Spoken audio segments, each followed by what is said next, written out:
Okay, it's 6 o'clock. We call the Recording in order progress. of the Mendocino Coast Healthcare District.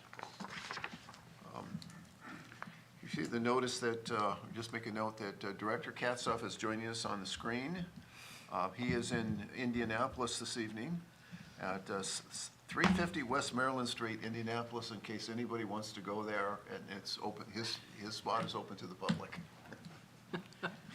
Okay, make that note. So let me begin. Let's call the meeting to order. Let's roll call. Madam Secretary? Okay, at 6:02, Paul Garza. Here. Paul Katzoff. Present. Thank you. Jan McGordy. President. Susan Savage here. Sarah Spring. Present. Okay, thank you. Let's go on to new business. I wanted to take the opportunity, because there's so much big news, to share it with you before we got into a regular business. So appreciate your indulgence. Can you put the microphone close to you? So Okay, get it closer. All right. Is it on?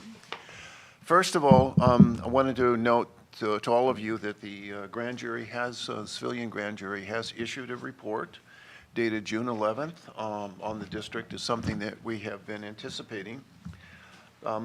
The report is entitled Sick But Returning to Health, so hopefully that's good news, and I think that's a fair approximation of where things were in the past. I think this board has done a lot to move us forward. It highlights a series of recommendations for continuing improvement, which we are working on already, but it also recognizes substantial positive gains made in the functioning of the district in the past year. Among these are greatly improved financial status and transparency. It also gives us a very strong endorsement of our contractual relationship with regional government services and our progress to addressing many of their stated concerns.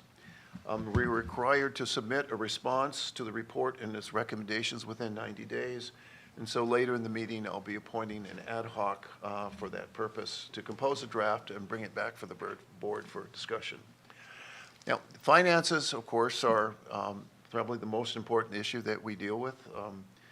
And having made very substantial progress in gaining control of the district's finances over the last 3 months, I'm really happy to report to you that the district has the resources to complete the deferred maintenance documented by Adventist Health's report to us last month, the seismic retrofit required by the state of California, and in addition to that, to make other modifications that modernize our hospitals, our hospital facilities. I hope and I trust this is really good news for the taxpayers of our district. It means that we will not require a bond to enact the required maintenance in the seismic retrofit. More details will be available in our CFO Wayne Allen's report, but in brief summary, in what we call ballpark terms, the district will accrue over $41 million between 2024 and 2030. Current estimate for the work needed, as we'll hear from Dudley Campbell a bit later too, is by the architectural firm is approximately $34 million. And while these numbers may change somewhat, collectively, it provides us with the confidence that the district can succeed at maintaining and even upgrading our hospital in the near term without any additional taxpayer support. And assuming the acceptance, and then further going on, assuming the acceptance of a letter of engagement from our audit firm at this meeting, the district believes that we will have our audits completed for fiscal years 2021, 2022, and 2023, perhaps as early as July 30th. At least that's the timeline the auditing firm has given us. And while we think that's very aggressive, we certainly endorse it. We think it's a very good idea.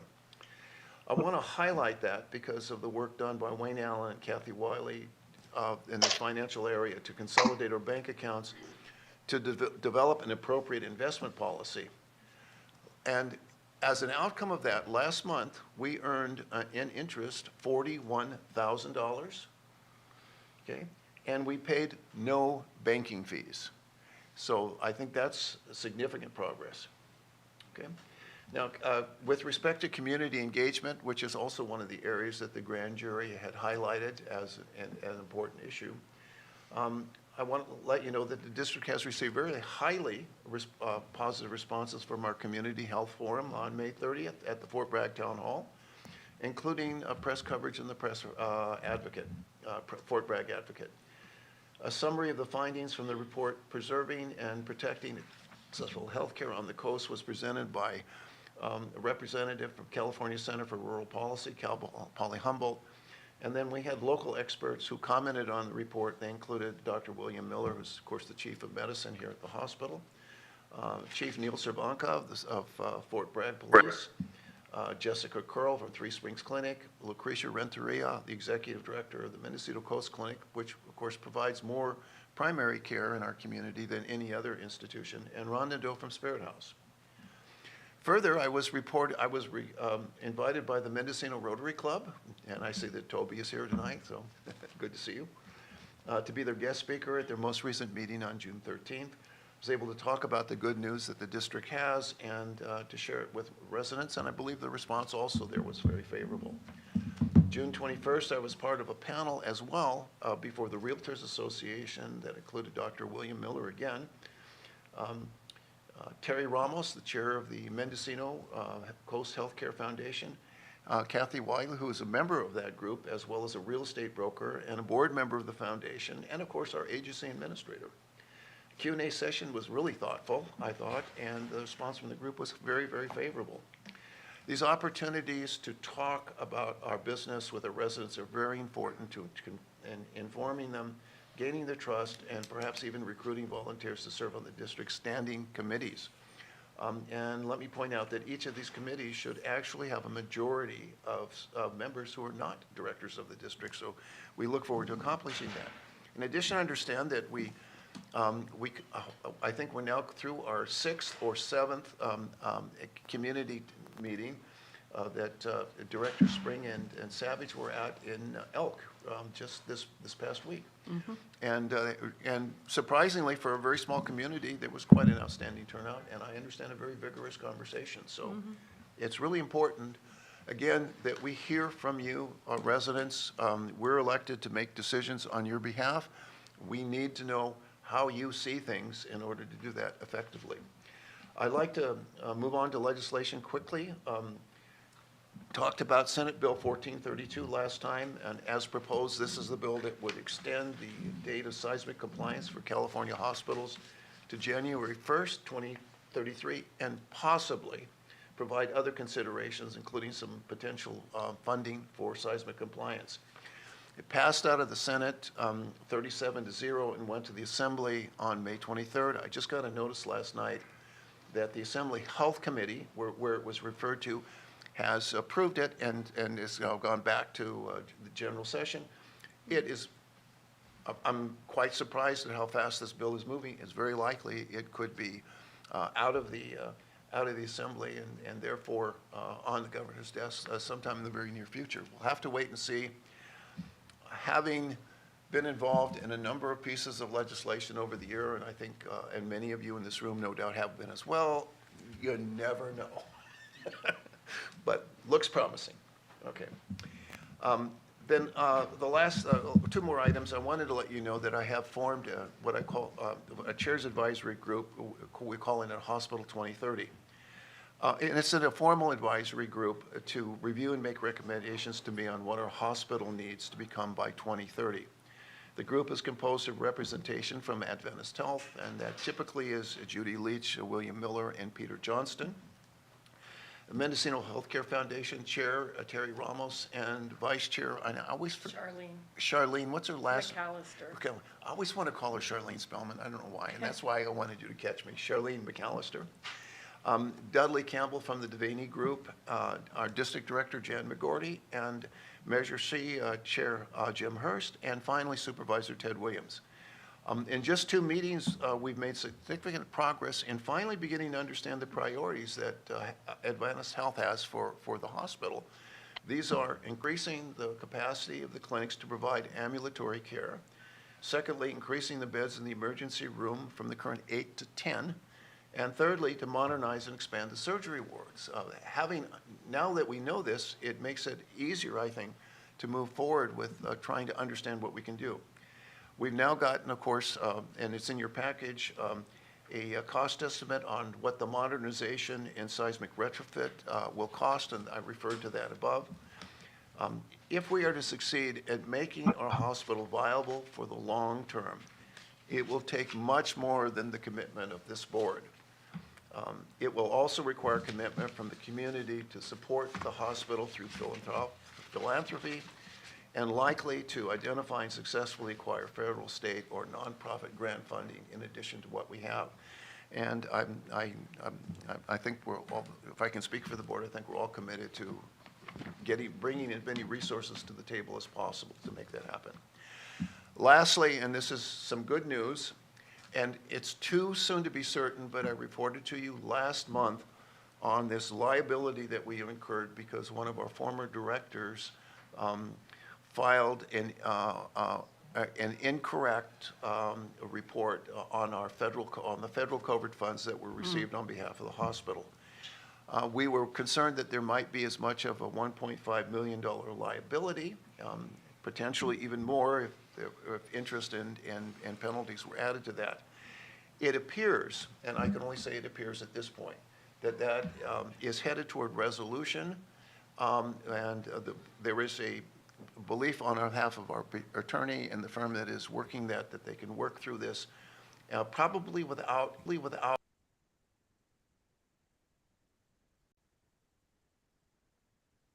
to change. We'll continue to update you on all of that. Okay. So I appreciate your attention to that. I wanted to highlight, I think, some really big things that have been happening for us. Okay.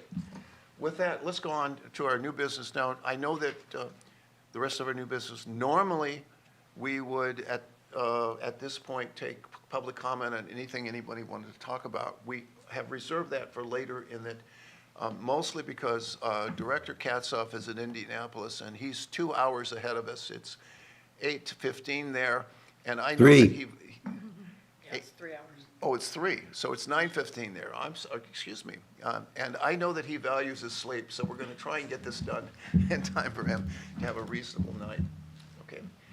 So, the first item of business is the Mendocino County Grand Jury Report. Our recommended action is to form an ad hoc committee to draft a report to the grand jury report for board review and approval and to be completed within 90 days. So, open it up for comments from the board at this point. Director McGordy? Yeah, I wanted to say that I learned a new word from this report. The grand jury stated that there was a severe lack of comity at our board meeting, so I never heard that before. You had to look the word up. So comity is defined as courtesy and considerate behavior towards others. Also polite or friendly behavior that shows respect.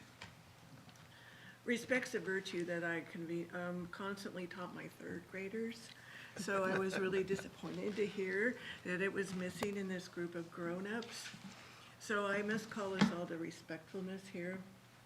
This is a business meeting. We're here to discuss ideas and solutions to problems and to look after the well-being of our hospital. This means we don't find fault with specific individuals or blame others for problems that may come up. We discuss ideas and solutions in a business-like, respectful manner. This applies to everyone here, even people who may not be here, including public comments. We can disagree, as I sincerely believe that out of the clash of differing opinions comes a spark of truth. But we must show courtesy when doing so. And as the sign says in David's Deli, if you can't be nice, leave. Thank you. Okay, thank you. Other comments from board members? Okay, hearing none, then I would like to then, if there's no objection, appoint myself and Director Savage to respond to the grand jury report. Okay, hearing no objection, let's. Do you want to take public comment? Public comment? Public comment on the appointment? Or the report? No, the report's just receive and file. We'll have a, once we take the report forward, then we'll have a broader discussion of it, okay? Once we're prepared to respond to it. Right now, it's just receive and file. Okay, any comments on the appointment? Do you need a Okay. motion to approve, or we're just okay? Well, I think it's just, it's done. There's no Okay, objection, so okay. I think we're fine. Okay. There's no problem. Okay. Paul, I'm sorry, I did not hear what Jan said, so when Go she ahead, spoke. Director McGordy? No, when you just asked him a question, I didn't hear what you said. Oh, I was asking if we needed public comments on the report now.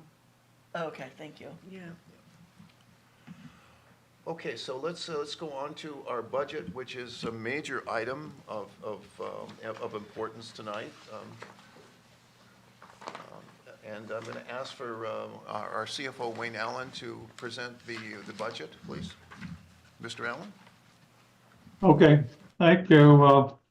The budget is a one-page document, and it starts out with its source of cash is coming from our cash flow statement that we'll discuss after I finish with the budget on the next agenda item. But and the sources of cash are $475,000 has been allocated from that cash flow to fund the district's budget.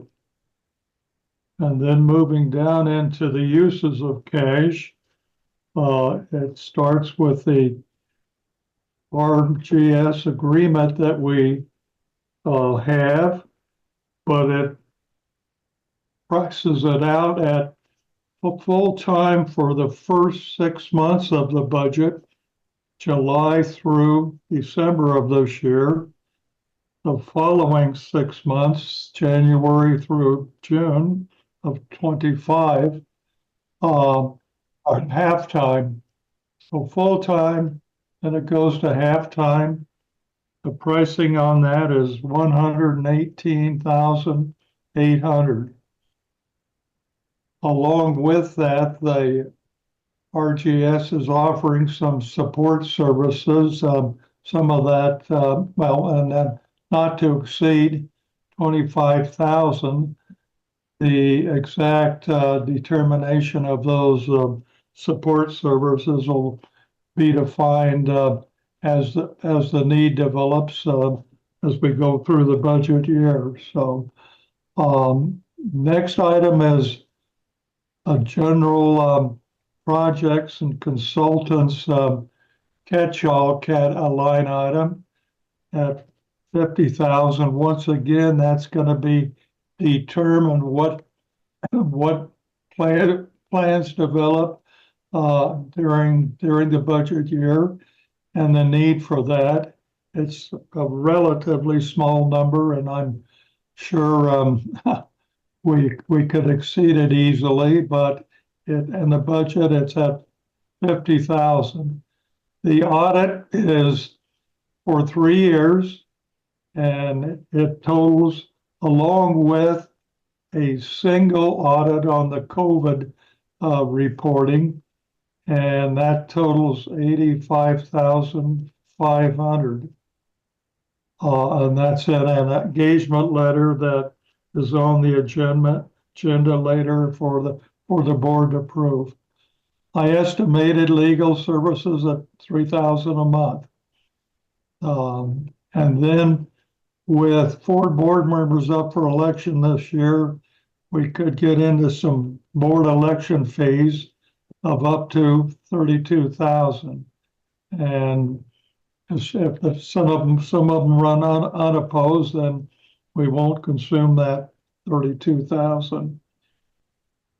Financial oversight as a guy like me for the next 6 months, finishing my contract at $3,000 a month, and then going down to a smaller fee of $1,500 per month for the following 6 months. So that totals $27,000. The accounting bookkeeping is coming from our current operator, and according to the agreement we had with them, and QuickBooks software, that price is out at $15,960. We have bond trustee fees for the Bank of New York Mellon to handle the revenue bond payments and custodian of those funds, and that's $3,075. The HRA benefits to the board are priced out at $24,427, and that's the current reflection of who's on it and what the expense is. The insurance, D&O, general liability, we all have actual quotations, and that's been accepted by the board in a prior meeting at $37,056. And then I'm estimating, and you can see the detail on the office expenses to total $6,600. And then on some communication expenses, that totals out to $4,680. Total amount, $473,298. Just leaves a deficit, I call it a deficit of 1,000, it's a positive deficit of 1,702. So we're within the 475,000 that we've been allocated. This budget was discussed at the Finance Committee a week ago or so, and there wasn't any action taken as to approving it or disapproving it. No action was taken. There were some comments in the Finance Committee that you've got a copy of their minutes about certain items, but no formal action from the Finance Committee. So I'd take any questions at this point.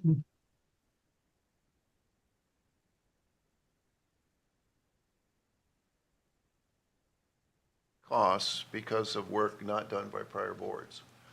So this part of it is this audit, which is a very expensive item. It's $85,500. That's way beyond what we would normally pay, but we're picking up audits from 2021 to 2022. 2023 it would be the one that we would be handling. In addition to that, we have to have this single audit because of this discrepancy on the COVID funds. So we're picking up that liability. In addition, we're in an election year, so we've got another $32,000. I just mentioned that because I appreciate the fact that Mr. Allen worked really hard on this with Ms. Wiley and talked to several people about it. We are trying to keep our expenses down as much as possible. We've just got an extraordinarily expensive year. We have really no way out of it. Okay, so with that, board comment. Director Savage? Yes, at the Finance Committee, I think there were two really important areas that we did discuss that I'm not sure might be discussed here as well. Because there was discussion about board education, because as you pointed out, we could potentially have as many as 4 new board members. And right now it looked like in the budget, the only place for people going to a conference, for instance, would be out of that 50,000. So I think, at least I would recommend, just so that there is a budget category there, that there be something allocated for board education. I think would be a really good idea. So that other than just going over budget, and I'm honestly not really clear what happens if we exceed what we already have budgeted. The other thing that I am concerned about is the health savings accounts for board members. Because at least when I did the math, if everybody took the benefit, that would be more in the vicinity of 36,000, not 24. And I understand that there's been some history of using, not using, but I don't know what, Mr. Allen, what you recommend in terms of, do we hope for the best? Or do we plan for the most expensive, or how do we budget for that? Given that, again, we could have 4 new board members. There's another part to that There's been some questioning of whether that benefit is even legal. And it's under a study by the district council. And that opinion hasn't been rendered because he hasn't completed his research. So, but yes, if it continues as a benefit, we probably should max out on it, take it up to 36,000.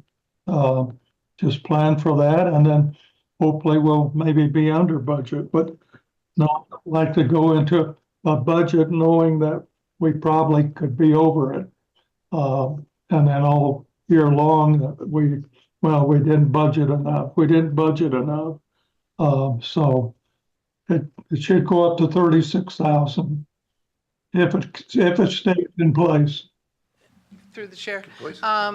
So the recommendation would be to change this number in the budget now, amend the budget later? How do we go about handling that? Should it exceed and should it be proven legal and we have everybody taking full benefits? How do we do that? Well, it's obviously at the end of the day, it's the board's decision, but we probably should amend it, go with what we have at this point, because that legal review, I think, can be completed hopefully in the next 30 days or less, or no more than 60 days. So if we have to amend the present amount, we can do that. The board can amend it.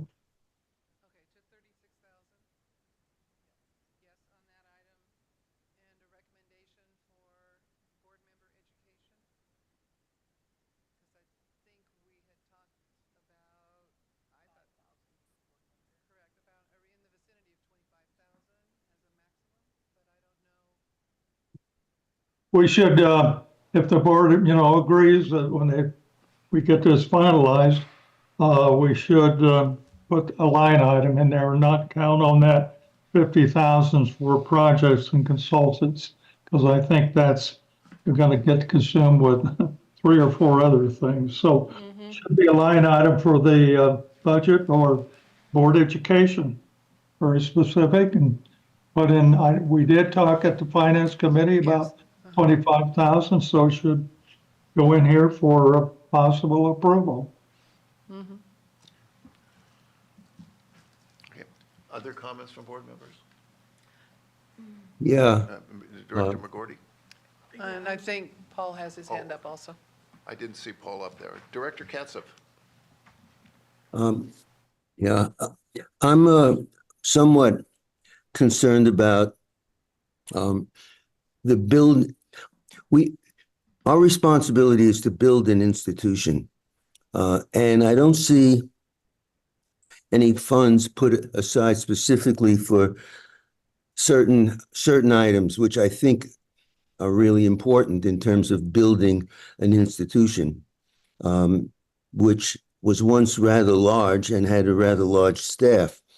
So there's no line item for community organizing. For example, if we wanted to really do some community organizing, we need people, not just digital people. You need real people in the community, and there are many communities that spread out along our district. I also am concerned about the need for greater communication. We need a communications director. Communications are really a little, it was much more, much simpler before social media, but now we have all kinds of digital approaches to communication, and it's not a simple matter. And we're asking our administrator to do this kind of work. So I am concerned that there's no budget in this for a communications director, and no budget for an administrative assistant for Kathy, who I believe is doing a great job, but she can't do it all. And of course, there's RGS, but I believe that we have to be in closer contact with the staff that we have in terms of basically ownership of our staff, closer to them. A case in point was that I'll bring up is that that brochure that was sent out to everybody in the district and wound up in everybody's trash can or in every post office's trash can. The piece of work was not carefully reviewed or designed or even discussed by our committee, our group, our district board. And it came out wrong because the people who did it weren't us. It didn't reflect us in the way that we want to be reflected in the community, and the community trashed it. So I see our district as a business. I'm not a businessman, although people think I am. I'm a social worker, and but I've been involved in poverty programs for years, decades, and basically we have a healthcare poverty program. We got to look at what we're doing in terms of building a staff to do the work, and with the staff, we wind up having many more options as a board to think broadly about community health, not just about this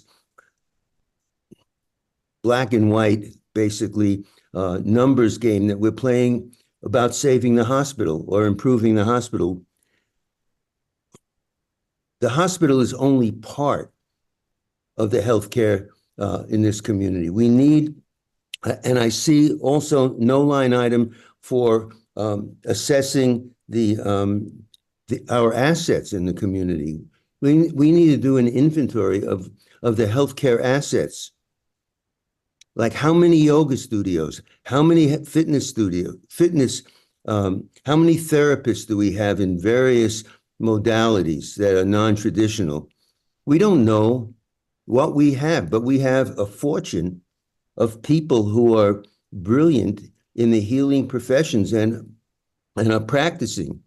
So we have to take those aspects of our healthcare in the community, and because we have a blue zone consciousness at Adventist Health, it doesn't mean that we have to let them lead the health of the community.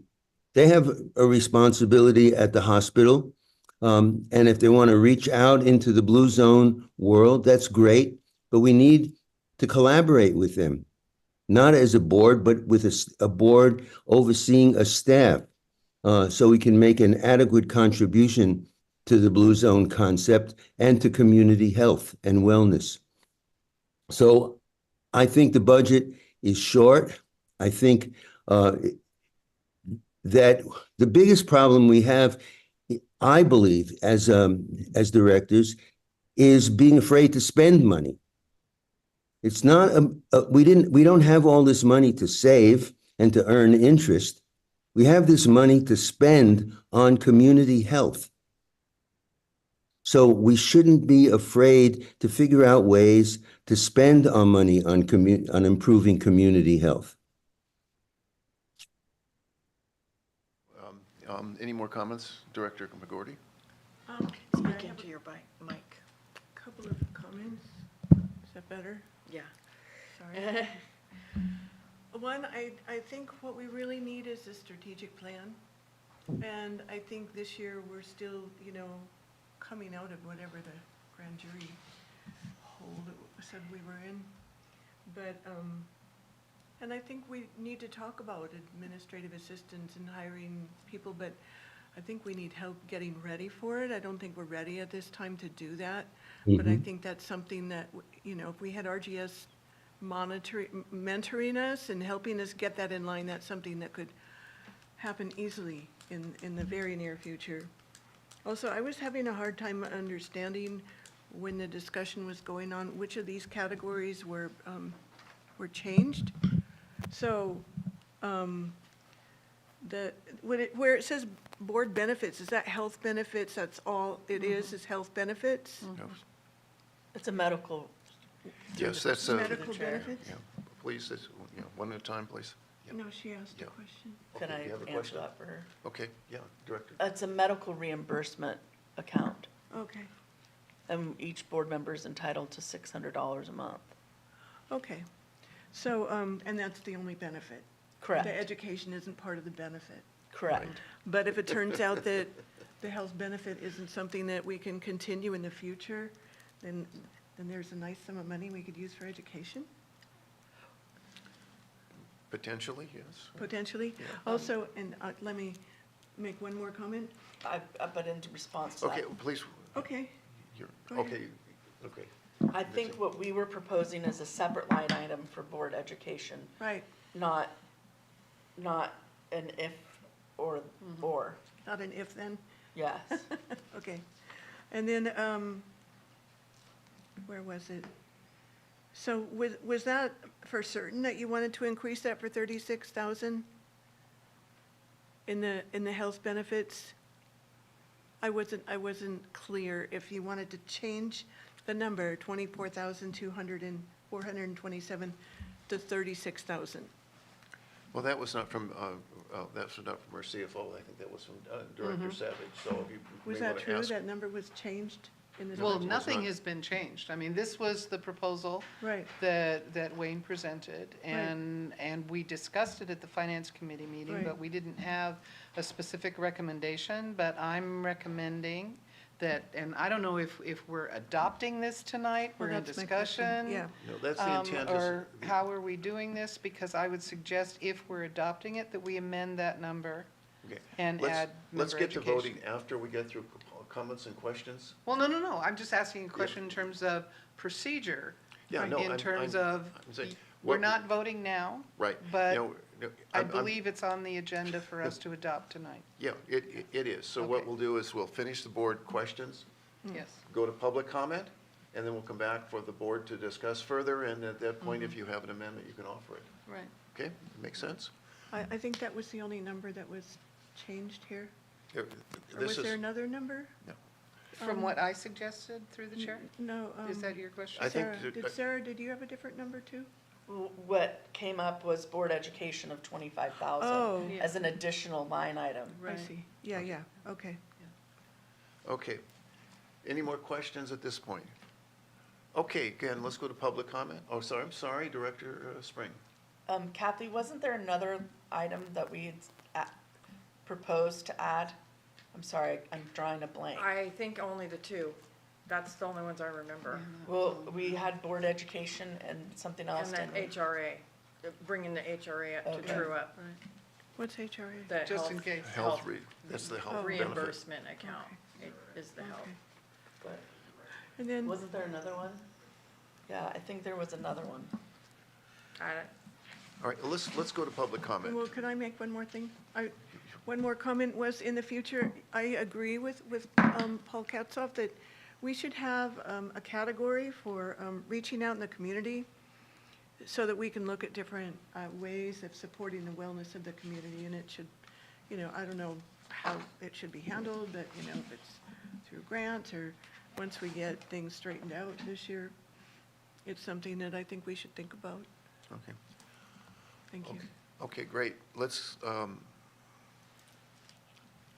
see, let me recognize Mr. Ramos, or Linda, Ms. Williams? Hi, thank you very much. I've got a question about the HRA.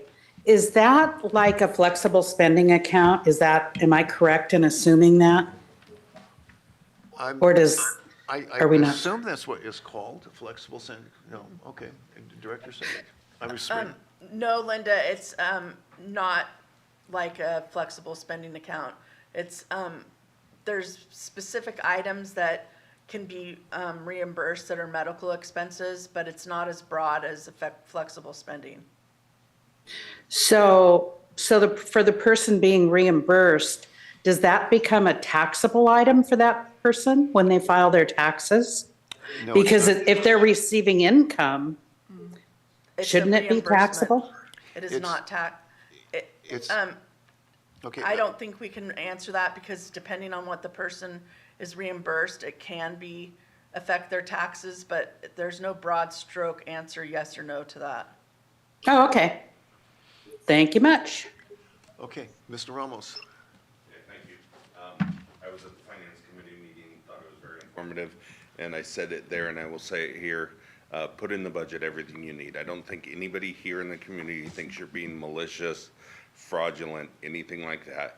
Put what you need in the budget so that you can run the business. We need this healthcare in the community. Thank you. Okay, thank you. Other comments from the public at this point? Mr. Wade, what a pleasure to see you.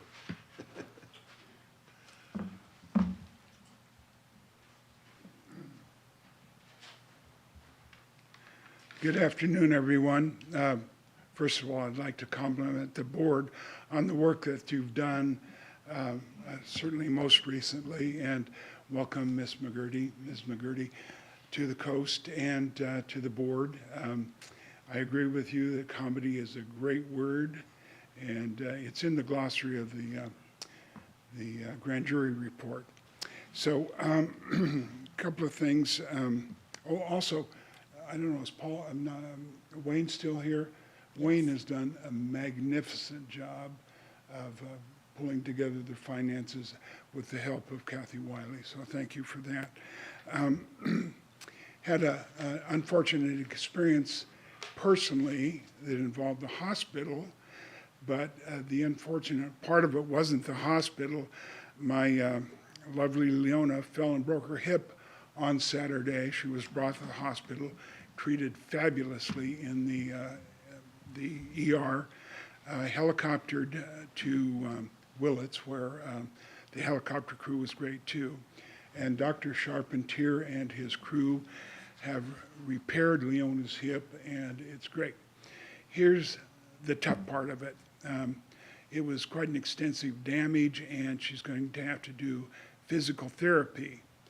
She was handed a sheet of places to do physical therapy, and it was done by people that had been through it, and it was rated on a scale of 1 to 5, and they took 5 local facilities here that do physical therapy, and as Paul Leffler pointed out,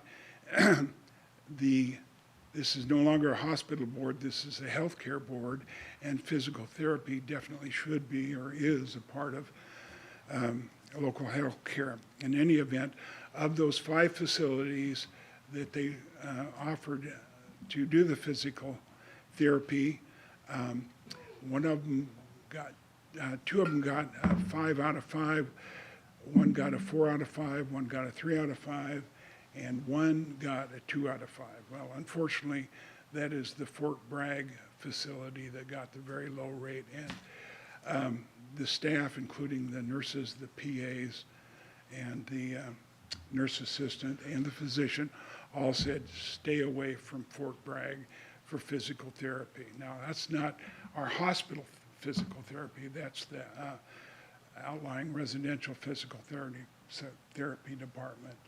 2 places, Ukiah and Cloverdale, got 5 out of 5. Cloverdale was highly recommended, so that's where Miss Leona is going to go. But that's a little bit onerous. It's going to be a 2-week residency thing. She'll be there, but she also needs my support. That's a big trip back and forth. It would be so much better if the board could support the local physical therapy department and improve that. Thank you very much. Okay, thank you. More comments from the public at this point? Okay, let's go back to board action now. I assume that Director Savage has an amendment she wishes to offer? Well, my suggestion would be to amend this existing budget in 2 ways. One would be to increase the board benefits to $36,000, recognizing that it could very well be that we're going to get an opinion that that's illegal, which would then free up $36,000 for something else. But then the other thing would be to add a line item for board education. and not necessarily anticipating that every single board member is going to spend $5,000 worth of education, but that the funding would be there, and if we're under budget, wahoo, would be the two suggestions that I think we all discussed Okay, at the finance committee. so this is a motion. Yes. Okay, right, okay. I'm sorry, Director Spring? Would you consider adding to that a line item for community outreach? Sure. Do we want to put those all together, or do we want to take them as separate motions, or how do we want to do that? It's your call. You're the one you made the motion. Well, I made a motion to make one amendment. Right. It could be that there are other motions to do other amendments as well, so. Well, we can consider others if we pass this one, okay? Or we could, you could choose, it's your motion, you could choose to add something else to it. Well, honestly, I think it's a little cleaner if we do one thing at a time, honestly. So I would make a motion that we amend to add $25,000 for board education, would be my one and only one, and then we can take subsequent Okay, ones yes. later. I'll second. Okay, do we have a second? I'll second. Okay, You have second. a comment from Director Katza? Okay. Okay, I'm well, gonna it's I- appropriate now. Director Katzif, you have the floor. I'm gonna hold off until the end, until this vote happens on this line item, because I want to add a couple of line items for, Agreed. as well. So Okay. look for my Okay, hand. Fine. We have a second? Yeah, we have a Yes. second. We have so the motion is to add a $25,000 education, board education item to the existing budget. Okay, so let's go for a roll call vote. Okay. Okay, Jan McGorty, Yes. Susan Savage, yes, Sarah Spring, Yes. Paul Garza, Okay, yes. and Paul Katzif. Yes. Okay, so that one is approved. Okay, you have a further amendment now to offer, a second motion? Yes, I would like to propose that we amend, Code sepsis, room 109. Code sepsis, room 109. ooh, Code sepsis, room 109. I guess the, and hopefully that's not us. Okay, my motion would be to amend the HRA allocation to 36,000. okay. I second. Do you have a second? Okay, then we have a first and a second. Any Pending discussion? legal opinions as to whether or not it's legal. Okay. Any comments on this? Did you include that in your motion pending? Was that second, did the second include the pending? I think so. Yeah, Well, I- did it? I don't know. Because I added pending legal opinion that it's legal. After? After you seconded? Oh. Yeah, so is that acceptable to you? As part of the motion to amend to 36,000 pending legal opinion that the whole program is legal? Because we're in the middle of that. From what I understand about how budgets work, it would be that we would amend it to 36,000, and then if it's deemed illegal, the line item would be scratched, not that we would revert back to 24,427. Correct. Yes. So I think that it's not pending legal approval, Got we're it, switching it to 36,000. got it. Okay. Is that acceptable? Yeah, that's fine. So, Okay. again, the motion is to increase the HRI allotment from $24,427 to $36,000 Correct. for the year. And Paul has his hand up, and looks like somebody else does. too. Well, yeah, but we're board comments now. So, Well, doesn't Paul Director, count? Director Katzif, Okay. you would you speak to this amendment? No, I don't want to speak to this amendment. I want to Okay. make Okay, another, then let's You're next. okay, so. let's do this. Motion has been seconded, and now it's time for a roll call vote. Okay, Susan Savage, yes. Sarah Spring? Yes. Paul Garza? Yes? Paul Katzif? Yes. And Jan McGorty? Yes. Okay, we're Okay, approved. okay. Okay, So that now, has now been done. Now, somebody else. Director Katzif, you want to offer an amendment? Yeah, I want to offer I don't feel good about doing this because I've been on the losing end of this for 17 months, but I'm going to do it anyway just to get a sense of the board. I want a line item added for community organizing. And I want a discussion on the amount, but my recommendation would be for $50,000 for community organizing, which is all about educating the community and learning from the community and getting an inventory of our assets, healthcare assets, that are not in plain sight. So that's the first line item. And I want to also, as a different line item, while I have the floor, ask for a line item for a communications director, full-time for 6 months.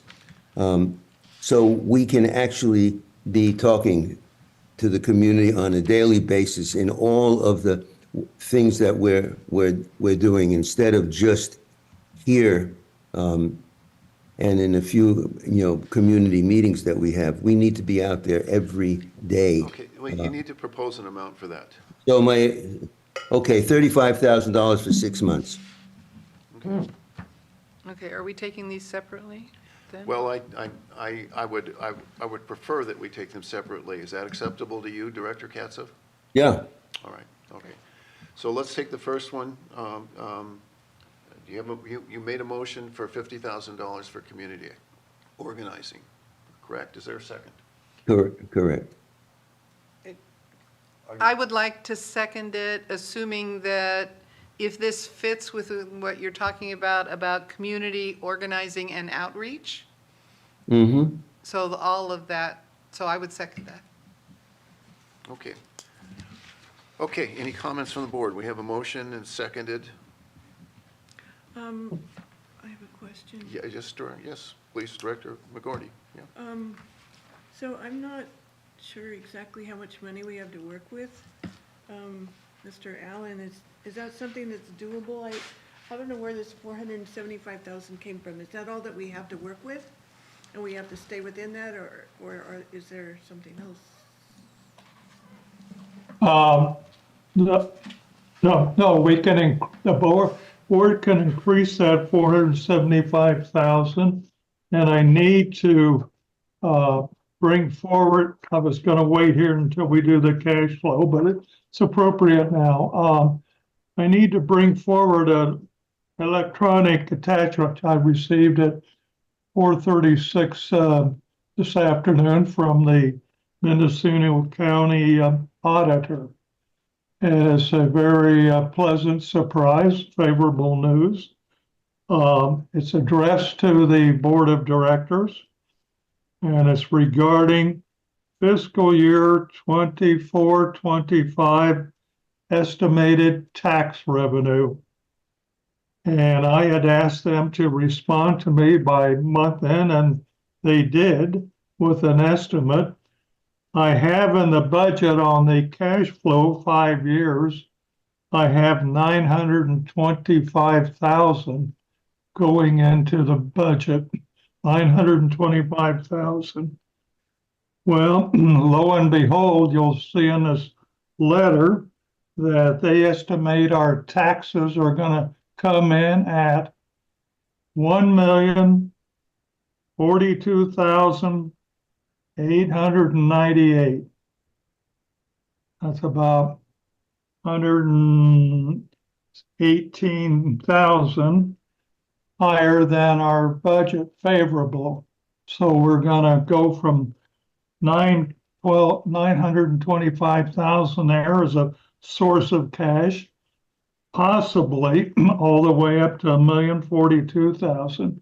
However, theirs is just an estimate too. So what I would recommend to the board is they amend the source of the cash over on the cash flow statement to 1,025,000, increase it 100,000. Leave a little safety buffer there for the 1,042,000, but increase it another 100,000, across 5 years is $500,000. So that change is substantial and gives us a little wiggle room with what everybody is talking about with these amendments. We could we could bring that across, well, we can bring any number you want across, but we could bring it across by 575,000 instead of 475. Or if it has to be 600,000 to balance this budget one time, then let's do that. But this is a kind of a special year with its special needs and extraordinary items in there, and I wouldn't recommend getting used to a $600,000 annual budget, but it can be probably justified this year, and so that needs to be under consideration, Mr. Chair, if we want to amend the 475 to at least 575 because of this newfound tax money that I just got informed about, or we can go higher than that.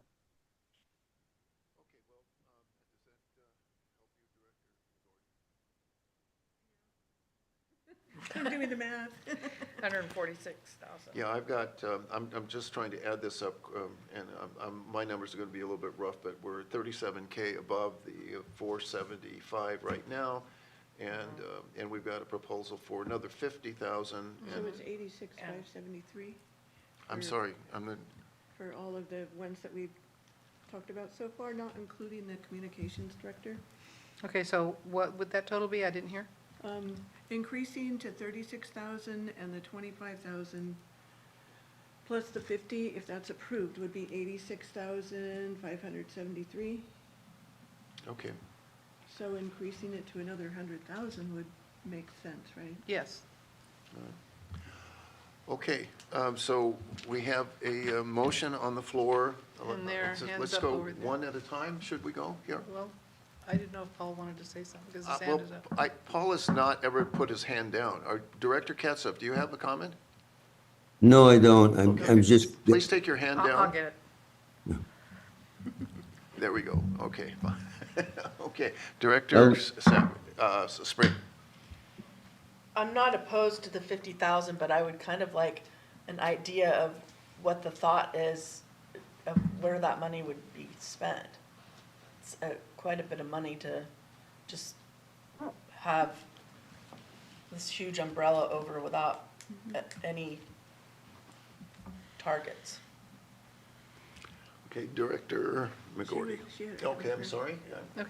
I just Well, looked the down reason now. that I supported is that if we can have a conversation, if we have an allocation of the money to do it, that it could be, because I know our initial responses have been outstanding, I think, to the community outreach that we've done on a fairly limited basis. But we could have a plan, and Paul mentioned community organizers, people to go out in the field to meet with groups, to meet with individuals, to flesh out what's actually needed in the community. We heard a lot about transportation when we were down in Elk, and there's some severe problems with transportation that we need to, before we go fixing it, we need to understand the dynamics and what exactly is going on there in order to help people be healthier and have better access to health care. So that's just kind of an example. It could be we're hiring people. It could be, and he mentioned just some sort of assessment of what we have that could be hiring somebody to do, could be a lot of different possibilities for how we might do that. I think there's a lot of possibilities, but all we're talking about here is provide a kitty of money so that we have the resources already in the budget, and then we go to work and figure out how do we best reach out to the community and connect with the community, and we've got a $50,000 budget in order to do that. Yeah. And that doesn't mean we have to spend it all. It doesn't mean we are going to contract with one person at $50,000 to do our work. We have to figure out what we want to do. Okay, Director McGordy. Yeah. So I like what he said about an inventory of services that are here. Oh, man. an inventory of services that are here, like physical therapists and, you know, other therapists and other healthcare professionals, and also a needs assessment like the transportation and other things like that. I think there would need to be a committee that would make a plan to do this. Yeah, we need an ad hoc here. Yeah. I'm just going to caution you that this could get really expensive if you keep loading everything into it. So you're going to have the board is going to have to shape a very specific proposal about what you want to do. Because this is an item that could cost us $500,000 on its own. So it just, you know, if we put that money aside for that purpose, just understand it's limited and we're going to have to be very strategic about how we use it. And so, yes, I would propose that we form an ad hoc and they make some recommendations. But we have to take the next step and vote this first. Okay. Did Terry want to say something? Director Katzoff has his eye. Okay, Director Katzoff. Yeah. You know, it's sort of frustrating for me. I consider myself a builder. And I joined this group to build something. And at almost every turn, I have found that we're sort of in a kind of mode of fear of what will we do if we have that money and we have to spend it. Nobody has any ideas. We got to have an ad hoc committee to think about it.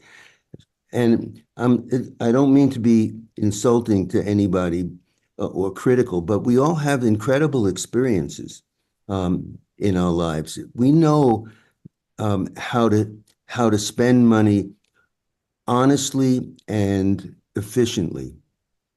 It's a given. So we don't have to be fearful if we put something in a budget that we will not be able to figure out what to do with it.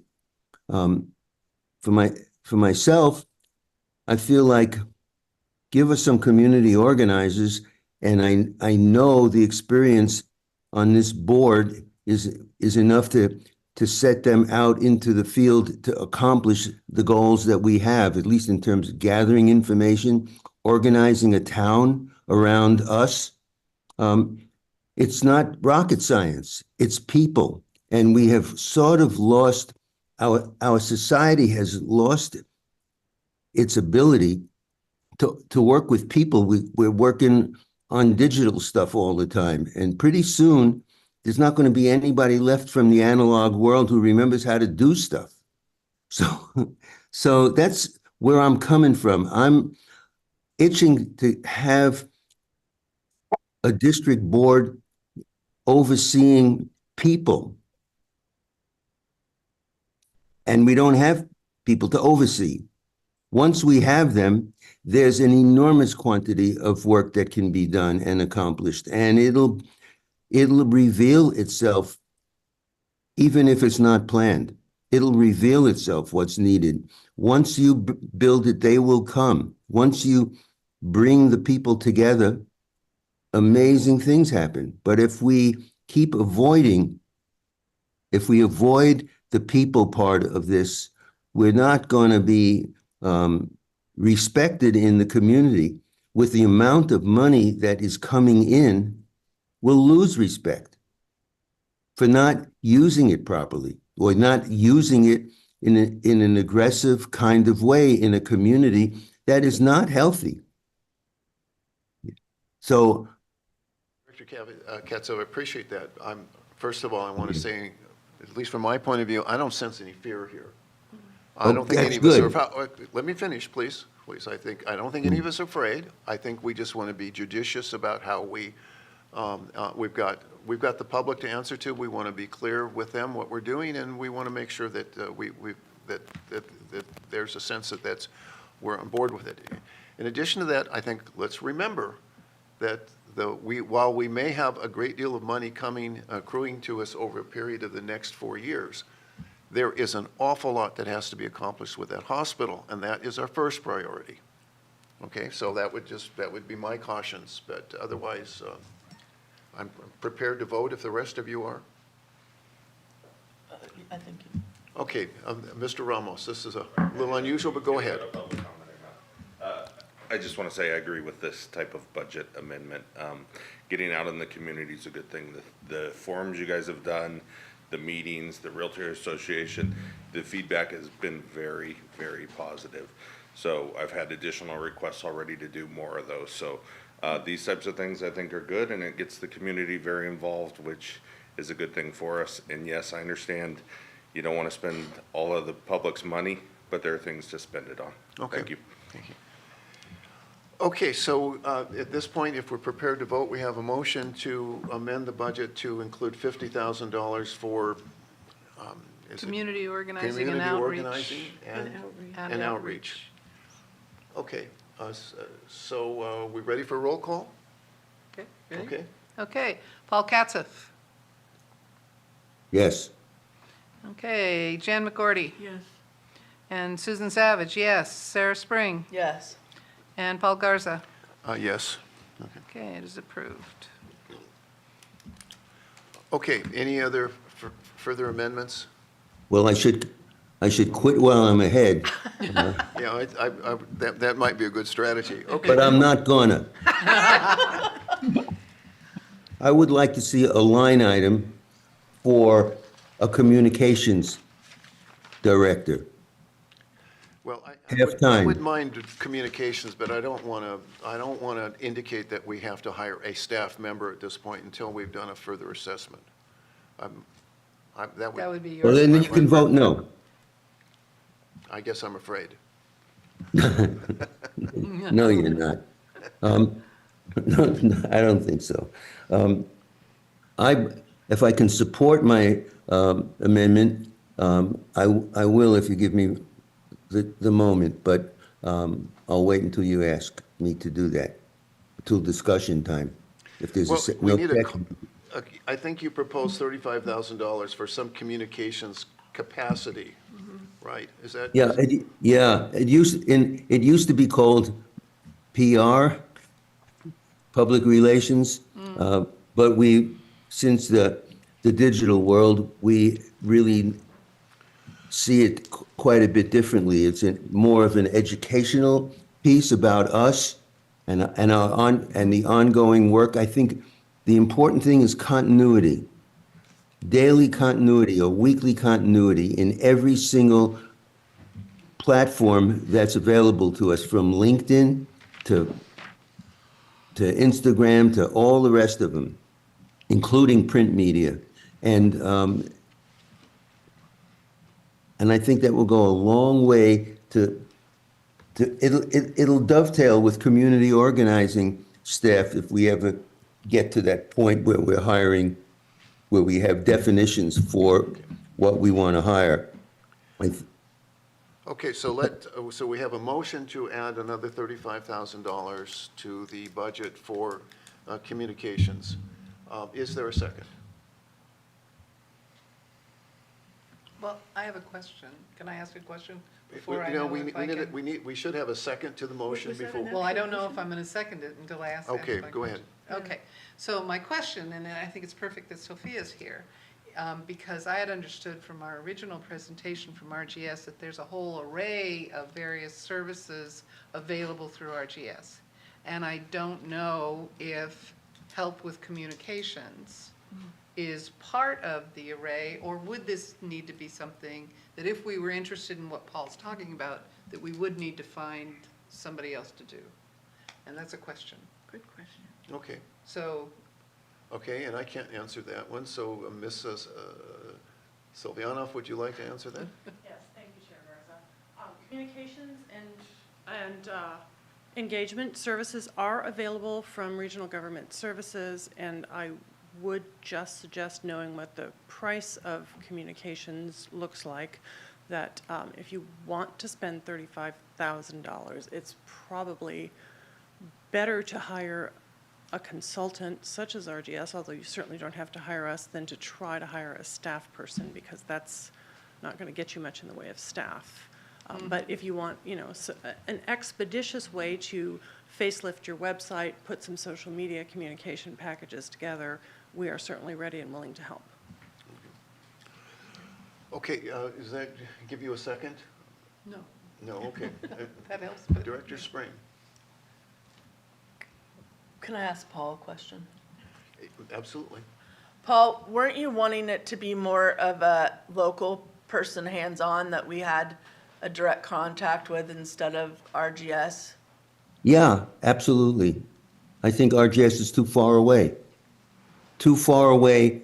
I don't mean in distance, although I mean in distance, but I think emotionally and mentally, they're too far away from being on the ground in the weeds with us.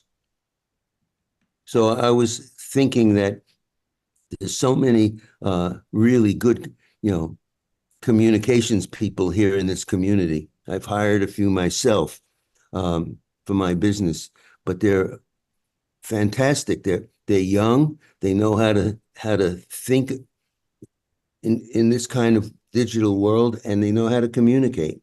So I was thinking we would want our communications to be closer to us than further away. It would reflect more of how we're thinking, and it would give us more control over the thoughts that go out over the airways. Do we have a second? Come on, guys. Director Spring. I wanted to seek clarity. Were you saying for 6 months or a year? Yeah, I was saying for 6 months. I think we need it now, not in 6 months from now. I think we'll be a different organization. I don't mean that because nobody's going to get reelected. I mean, we'll be a different organization just because time has passed and we're doing really good work now, and there's a lot of momentum. So this is the time to capture the community. We missed our honeymoon when we were first elected 17 months ago, and we did have a honeymoon time, and we missed it. But I think we're getting it back. We're getting I a think second we're getting honeymoon? another chance. Yeah. Yeah, exactly. I Okay. feel it, Okay. and I think Okay. you Do do we, too. do we have a second? Come on, give me a second. Nope, okay. I would be willing to entertain the conversation if it was longer than 6 months. I think if we're gonna do it, we need to commit to it for the whole year and not just 6 months. Sarah, the reason I said 6 months was, because I was a little afraid to go any further. I thought maybe I would, that would be more acceptable than asking for a year and more money. I think it could be a halftime at 35,000 for 6 months. It could be it could be a halftime, or it could be stretched to a year at quarter time. Somebody working 2 days a week for us would work. Full time, if they were working full time as a consultant 2 days a week, that we may not need more than. So I'm into stretching it. Let me understand. The proposal is still for $35,000. The question is for how long? There is no, I would say that it could be for 6 months, it could be for a year. It depends on what we want. That's the amount we can determine this Okay. by how many days a week they work. Okay, Director Katzev, I know that you're into the details of this. I'm asking a simple question. What are we going to be voting on? $35,000 Yes. or? Yeah, Just All a right, line. well, $35,000. you have to, let me Can we- revert back to Sarah and ask her what her opinion is. What My is she? opinion would be that if we said 35,000 for a year, and it would be a person part-time. Mm-hmm. Well, I would have certainly accept that. I think that something is better than nothing. And, but your point is well taken, and, I'm not, I'm for it. I mean, I would modify I think the 35,000 is as far as we can stretch. Okay, it's 35,000, we can specify from, it's obviously, it's an annual budget, we can spend it anytime during the year, it's annual. So with that determination, do we have a second? Well, if I can ask a question, so I understand, I Okay. think I'm ready to second. Okay, However, I think what we're doing is we are adding a line item for communication. To be determined at some other point how we would be spending that for $35,000. And if that's your motion, not specific to how and who and how long, I would second that. I If think he that's, said director, though. and I would take the word director out of there and just, we can have that discussion later. If that's a friendly amendment to you, that we're budgeting $35,000 for communication. Duke it out later Okay. for how we're gonna do that. I would say. If I can get, if that's okay with Sarah. And I think we can have the conversation hopefully within the next month or so. And determine whether the best way to spend that communication funds is with a part-time person, and a budget for print media and a budget for Facebook media and all that kind of stuff. It could be a combination, but I think that the money needs a person to be able to think it. It's like, You know, we've gone, I appreciate we're trying to define this, but we've gone way beyond Robert's rules. We should have a second at this point. We've got I just extensive seconded it. discussion. Is I there- seconded it. You made a I second. second, I asked him, he Okay. said that with this was $35,000 for communications, and if that was his motion, that I seconded. Great, thank you. Now that we have that, okay, Director Spring. I agree with Paul that I would like to have the director part of it included. I think there's, communication and community outreach could, easily all be one thing. So if we're not saying we want to hire somebody to be in charge of our communications, then I we think might what- as well not have the extra line item. Again, I believe that what we're talking about is amounts and to be determined how we're going to spend it. That's what we're talking about. And so that discussion is going to be open, and that's nothing, I don't think something we need to decide this evening. That's Director McGordy.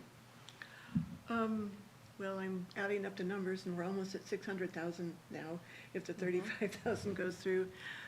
Like I said before, I don't think that we are ready to hire staff or anything.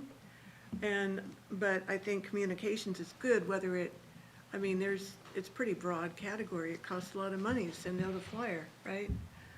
So I would support just communications in general. I wouldn't support hiring anybody at this point in time, because I don't think. we can Sarah. support- Okay, are we ready to, are we Paul ready? wants to- Director Katzif.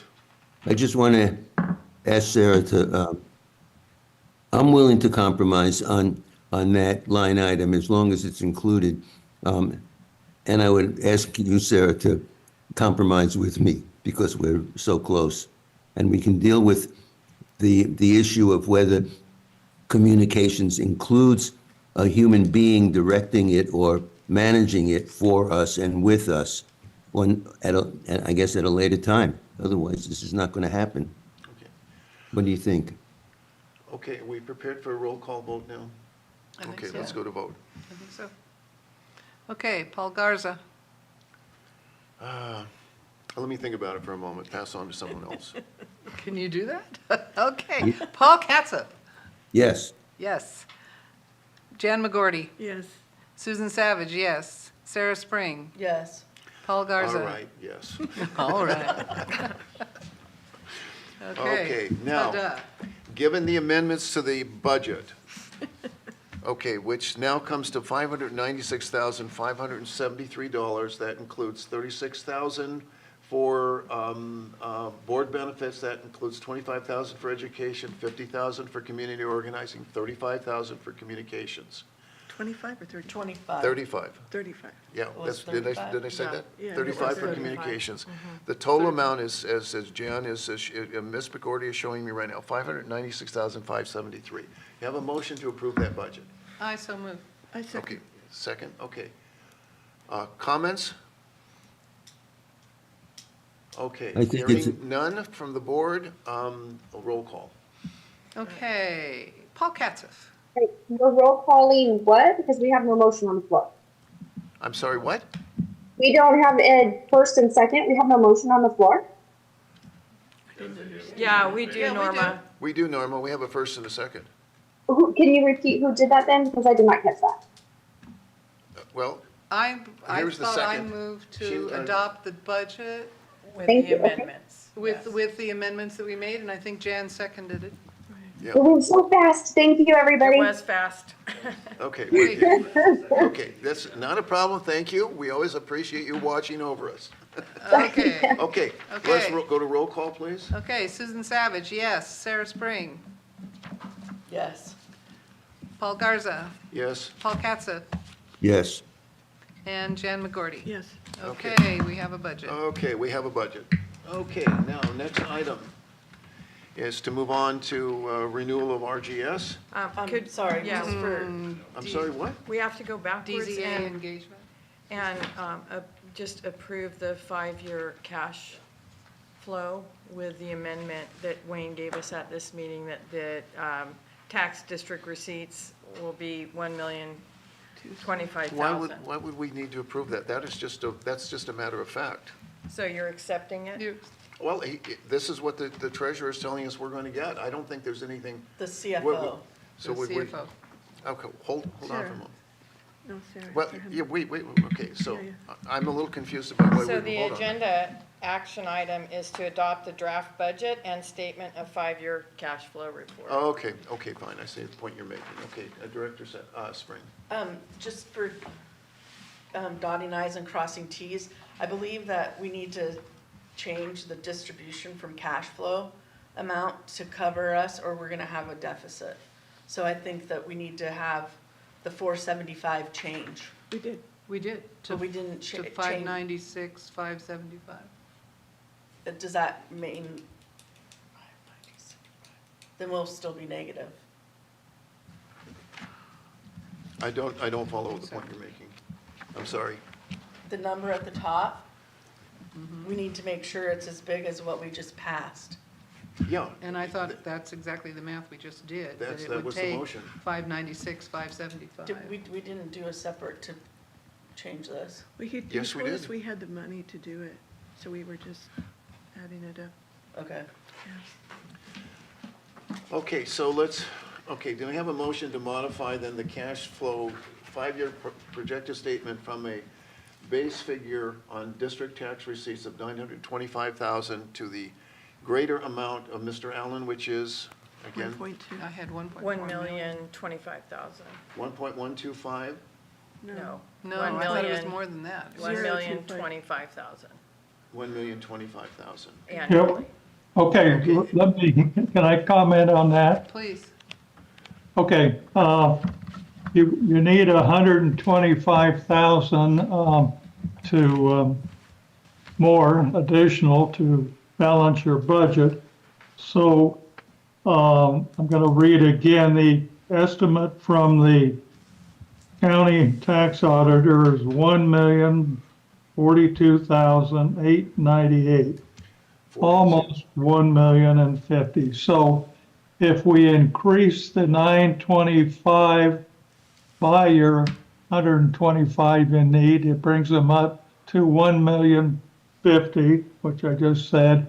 So we just take a risk on the taxes of a few $1,000s that we might be over budget. It wouldn't be very material. So I would propose we raise it to 1,050,000.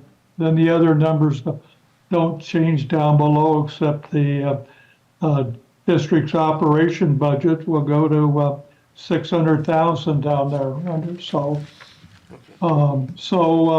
I recommend 1,050,000 up there, Sarah. Okay, so is that acceptable without objection? Where is that? It's right here. Right here. It's 925. Oh, right. And then it goes to 1 point.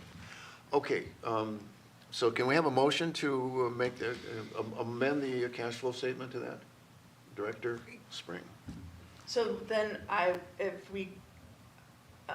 think we also need to change the district operating budget at the lower part of it. Right. From the 475 to what we Yeah, just that's what came I was up afraid we were with. going to get into. Yes. And then I think that's the only amendments that we would need to do right now. That's right. So up here, this proposed. We would change that 475 to 600. Yeah. Doesn't destroy anything in the capital fund or, Yeah. just those two we're bringing in more receipts and we're spending it, so. Okay, okay. So I make a motion to amend the district tax receipts from 925,000 to 1,050,000. And then the district operating budget for the fiscal year ending 6/30/25 to 600,000 from 475. Okay, A second. we have a second. Second is here. Okay, Well, okay, I'll wait till you get your second. yeah, we've got a You got second. Let's go back to the screen again. Okay, hold on. The other important thing then, Kathy, go down to the restricted capital fund. It will improve that in the next 4 years.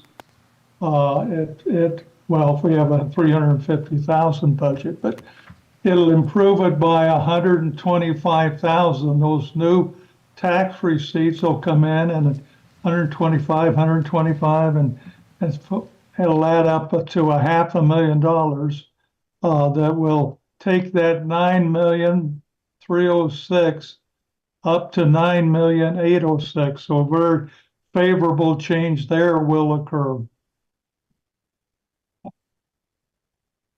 Members, we fooled around with this long enough. Rather than look at every item to correct it, let's just direct staff to bring us back a cash flow budget based upon what we've adopted tonight with our budget. I think that's very simple, and we'll get the changes that we need. Is that appropriate? Yeah, that's great. I don't think we need to get demotions here, okay? Well, we already have a motion on the floor. Yeah, Withdrawn. Yeah. Is- I'll withdraw. Does that make sense? So we'll just direct It makes a staff. lot of sense. Yes. Okay. And then in future, it makes sense to me that we're accepting a report like this rather than approving it. So Right. we can accept it with recommended changes, et cetera, in the future, so you don't gotta do this. Thank you. Yes, I think So it's I withdraw my very motion. solid, very solid. Okay. Let's now move on to the RGS proposal. DZA. No, wait, we have, do we have the DZA, I think is DVA next. engagement letter? Yes. This is a very important one. Sorry. Okay, this is to, we have the letters in the package. This is we need to approve this engagement letter in order to have our 3-year audits as well as the single audit on the COVID relief funds. Okay, is there discussion? Yeah, go ahead. Oh, I was gonna make a motion. Okay, well, we need to do board questions first, and then go to the public, and then come back, so. Any comments from the board? Okay. Any public comments? I'm glad to see everybody's in favor of an audit. Okay. Director Spring, please make a motion. I make a motion to approve the engagement letter with DZA for the required audit services for the 2020-21 fiscal year, as well as the 21-22, 22-23, and a single audit for the federal COVID relief funds. Okay, great. And I'll second. Second? Okay. Any comments from the board? Okay, hearing none, let's go to roll call. Okay, Sarah Spring, Yes. Paul Garza, Yes? Paul Katzef, Yes. Jan McGorty, Yes. and Susan Savage, yes, we're approved. Okay, thank you. Okay, let's move on to our RGS. This is a major item. We've got quite a bit of work done here on it. We have some analysis of our district that was performed by, the infrastructure of our district is performed by RGS, and hopefully you've had a chance to go through. What's interesting is that it syncs up and very, very nicely with the grand jury report. In fact, I would say that they're, and since RGS published theirs first, get credit for that. I also, I think, and I also would state, and no offense to the civilian grand jury, I very much appreciate their work, but I think RGS's a little bit clearer about what we need to be doing in the future, and that would be that effectively becomes the key work plan for RGS as we go forward. In addition, you have a full proposal that has been modified with recitals. Let me just go through the review and consider approval. First of all, the recommendation is to amend the existing contract for administrative services with regional government services to extend it for another year. In summary, since the affiliation with the Adventist Health in 2020, the district board has operated without any administrative staff. I think we can see how difficult it made operating it, both in terms of efficiency and providing transparency and accountability to taxpayers. Hopefully that's clear to everybody. Since then, and despite the best efforts of board members, the work of compiling timely and transparent board and standing committee agendas, preparing minutes, developing and adopting compliant and effective policies for the action of the board. Of course, that's no longer a part of it, but you can see where, from the grand jury report, clearly without the staff support that we needed, how much trouble we got into.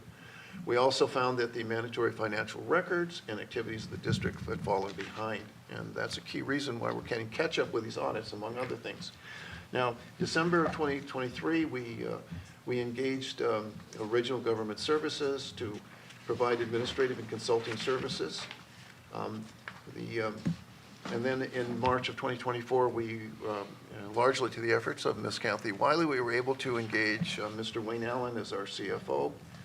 And now those two are working highly effectively, and our management of our finance, as well as our general administration, has improved immensely.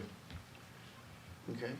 We have therefore a proposal from RGS for the extension of services, which again ties really nicely up to the report sick but returning to how issued by the grand jury. So the analysis here is that it's clear that work needed for an accurate, compliant, and transparent administration exceeds the capacity and often the expertise of unpaid board members drawn from throughout the community, which is not a criticism of board members, any existing board members in any way. It's just an observation that there is a lot of, that this is very difficult work and it can become sometimes highly technical. The district has a critical and immediate need to respond to the grand jury report, and this report needs to identify a credible approach to address the deficiencies. Now, extending the district's agreement with RGS through June 30, 2025. I think in some of your packages, this is 24. I don't know why we didn't. Will allow the district to complete critical work of establishing appropriate and compliant policies and practices that align with its current role, provide a strategic framework for serving the healthcare needs of the community, and identify an appropriate path to ensure that the district remains an effective and vital contributor to the well-being of the Mendocino Coast.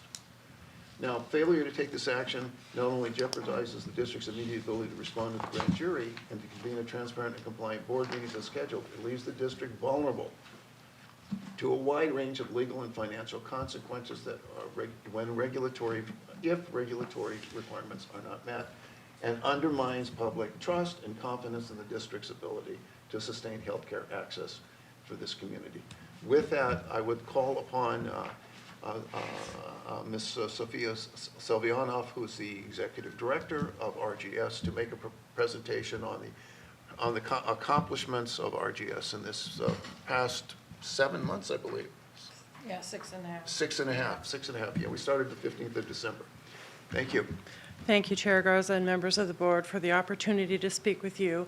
Very briefly, when RGS came into contract with the district, we discovered that the district was suffering from some pretty terrible things that happened in 2020. We all recall that as the year that we had a pandemic, which was a horrible experience, but that only complicated two things that occurred here in the district, which were the transition from being an operating healthcare district, managing a hospital and having a full staff of people supporting you who were hospital staff administrators, to affiliating with Adventist, which is not the horrible thing, but the affiliation left this board without any support resources. And it also changed the board's role from being an operator to being what?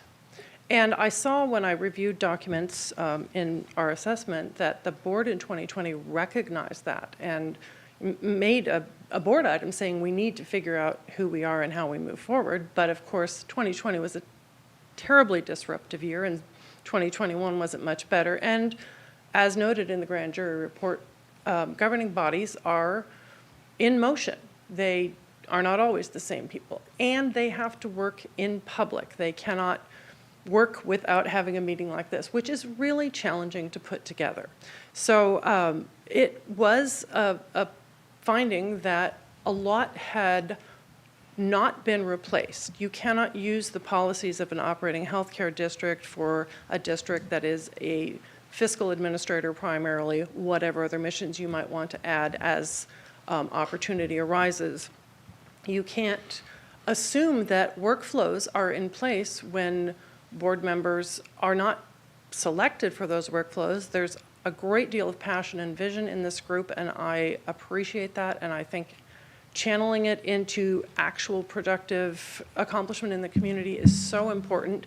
And to that end, part of our proposal to work on in the next year that we are working with your district is to get a strategic plan in place. Now that it's been made clear through Mr. Allen's work how your revenue looks and what your expenses might be, I think having a plan to expend those resources effectively in your community and identify the priorities of what your community needs. Hospital, certainly, absolutely, and there's contractual obligations there, but there may be other things that you can accomplish.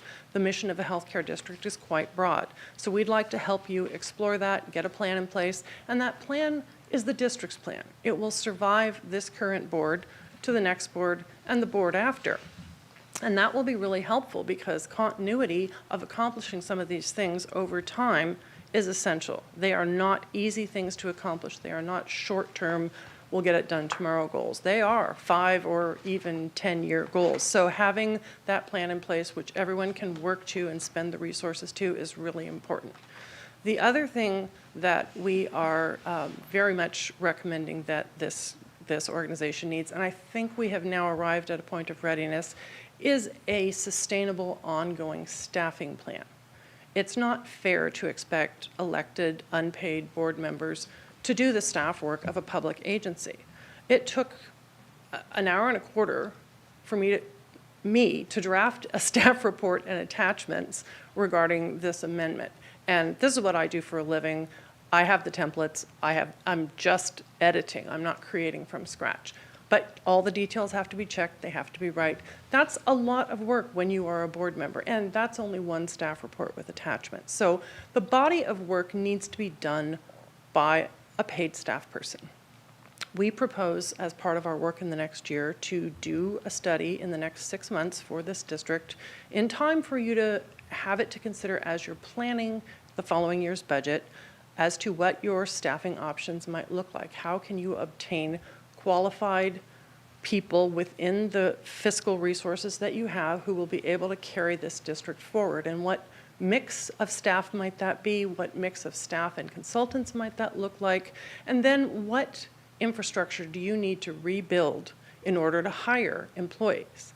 I'm sure the district has an EIN. You used to be an employer and that hasn't gone away, but after that there are a lot of things that need to happen before you can hire employees, run a payroll, provide people with a sustainable living, benefits, pensions, reasons to work here. And that's part of public employment. That's pretty standard, but it takes some work to put it together. So we are looking to continue our work supporting these meetings and the excellent decision-making that's going on, while we also examine other things that we can offer you to make a good structure for the district for the foreseeable future.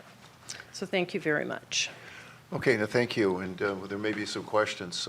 I do want to point out that as I've had the opportunity, the privilege really recently to speak to 2 community groups, and I've gotten some of that feedback also at a community town hall. People are very happy with the way that we're conducting our business now publicly.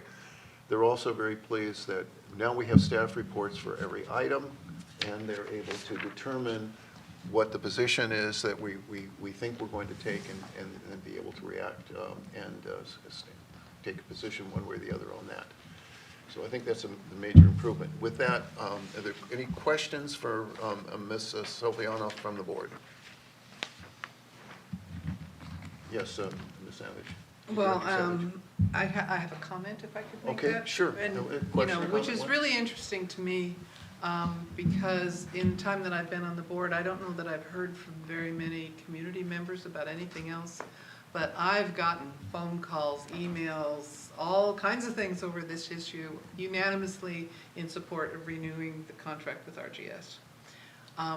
I did have a question though, because we just adopted a budget that pretty much allows, if I did the math correctly, for $143,800, which is $25,000 short of what I understand this proposal is for $168,800. Is that correct? I do have an answer for that. Yeah. I'm glad. So the budget that Mr. Allen put together calls out two RGS-specific line items, which is what you're looking at there. Right. The special studies that we propose to do in the amended scope of work that you'll see in your package, the staffing study and the strategic planning, are an additional professional consulting service, which Kathy and I were looking at that $50,000 saying, well, we'll need some of that $50,000. I'm got it. anticipating. So that would be where the Yeah, 25,000 for would come those from? two, yes. Okay. Okay. Other comments, questions, the board? Director Smith? So just to clarify, what number is the top number? The top Because number. if you're combining them, Well, I was just looking, I combined them, looking at, you know, other services, that there's the administrative cost and then other services that we've dipped into not to exceed 25,000, but that was 25,000 short of the 168.80, and I gather where the other 25,000 would come from possibly is part of that 50,000 projects and consultants money. Could be how, within the existing budget, without amending it again, Yes. for Mr. Allen, that's where that money would come Yes. from. And if you choose to spend that money in a different way, then you'll tell us not to do those things. Got it. Okay, any more questions, comments at this point? Okay, let's, Yeah. public comment? Me, Paul. Okay. I can't find my thumb. Okay, so I think that what I want to say, I thought I was going to wait until the discussion part, but Susan brought this up. One of my thoughts about working with consultants is that consultants are not in the weeds with us, all right? So this is not a criticism. I want to expand this point a little bit, because in my experience, what happens is that the people with the most information begin to be the leaders. And you just gave us, we just received a report from RGS, which is basically telling us what your plan is for us. And I have, based upon your research and all the work you've done, and I don't knock that, but on principle, I'm opposed to that approach. It's worse than a top-down approach, but it certainly isn't a bottom-up approach to planning. And the very fear that I wanted to talk about was the fear that we won't have the first report, the first, we won't be the first ones to do this planning for the future, that we will come after you. And it's the person who's in there first with the first ideas that everybody has to respond to. So I'm concerned about the approach. Now, having brought that up, I will be very careful to continue to watch that this doesn't happen. But I think it's important that we all understand that the board tells the consultant what they want the consultant to do. Not the consultant only saying, well, this is what we're going to do for you. So the board has to be able to pick and choose its needs in its time and in its pace, and then pass that pace along and at the appropriate time with the appropriate instructions to the consultants who are right there waiting to do the best job that they can do. So it's just a set of thoughts. It's not a motion, it's a caution. It's a caution to my fellow board members, and it's a caution to RGS that they know, or you know, that I am somebody who believes in the ideas coming from the bottom up. And I'm somewhere in the middle. So I got to go searching for the bottom. Okay, Director McGordy? My understanding of creating a strategic plan, which is part of the next step, is that you get the community to figure out what their vision is, and then you get help on figuring out how to get there. So I didn't assume that they were going to tell us what to do. Well, Am I she wrong? just got a report. Miss, Our role is facilitative. Yeah. It's your plan with the input of the stakeholders that you choose to include. Well, okay. I hope I was not insulting to you, but Not at all. being theoretic and caution. Okay, good Okay, enough. Can we go to public comments now? Yeah, you have Ted and Gabriel. Okay, We have a few hands raised here online. who's and- first? We had Ted Williams first. So Okay, Ted, if you'd like to- Supervisor Williams, good evening. Having me. I'm with CATSF on you need to manage your vendors and set expectations. But I also want to note on Tuesday, I heard praise at the Board of Supervisors meeting for RGS, both from Supervisor McGordy and our acting, this is a mouthful, auditor, controller, treasurer, tax collector. And it's because RGS has a strong track record. They produce results, they produce it on time, they hire good people, and they're excellent at managing projects. So you have my gratitude, all 5 directors. You've gone from a situation where the public believed the hospital may close, we may not be able to pass a bond, to there's adequate funds to perform the retrofit, maybe some money left over for other wellness projects. That's a victory. I believe it's because the district finally has staff. Whoever got Wayne Allen to come join us, I mean, let me take you to lunch. That changed everything. We thought your district was broke. Now you have more visibility into possibilities. So I encourage you to continue RGS. Maybe someday the district will have permanent staff, but you certainly want to keep the continuity. You have something that's working well today. Thank you. Okay, thank you. Mr. Maroney? Where is he? Well, he You're was in the room muted, before. Gabriel. Yeah, Ms. Maroney, if you unmute yourself, I've just asked you to unmute if you want to click the button. There we go. There you go. I am now unmuted. Thank you. I agree. Okay, I'm going to make my comment. I appreciate it. So I agree with Paul. I also agree with Ted, and I really appreciate it. I'm all for it, and I want to go to that lunch. So I fully support it. Thank you very much. Okay, thank you. Any more comments from the public at this point? Mr. Ramos, you submitted a letter. Would you like to read that into the record? What I will state is MCH Foundation has seen great progress over the last 6 months and supports the RGS renewal. As far as staffing amendment, that's something you guys should discuss. Do you want an outside resource doing that? I strongly believe with Paul too, taking a look at the strategic plan, but you guys lead that, right? For sure. Okay, Both those. Thank you. thank you. Any more public comment at this point? Okay, seeing none, let's go back now. Do we have a motion? I'll move. Okay, you want to make the motion? I'll move to accept, what am I talking about? The contract as written? Okay. The proposed extension of the agreement with Regional Okay. Government Services. All right, so I move to accept the extension program with the Regional Government Services. Okay, you have a second? Okay, and I'll second. There's a second? Okay, board comments? Okay, Director McGordy. Yeah, I just want to say that I've seen RGS in the just a few years my husband's been on the Board of Supervisors. They have saved our county.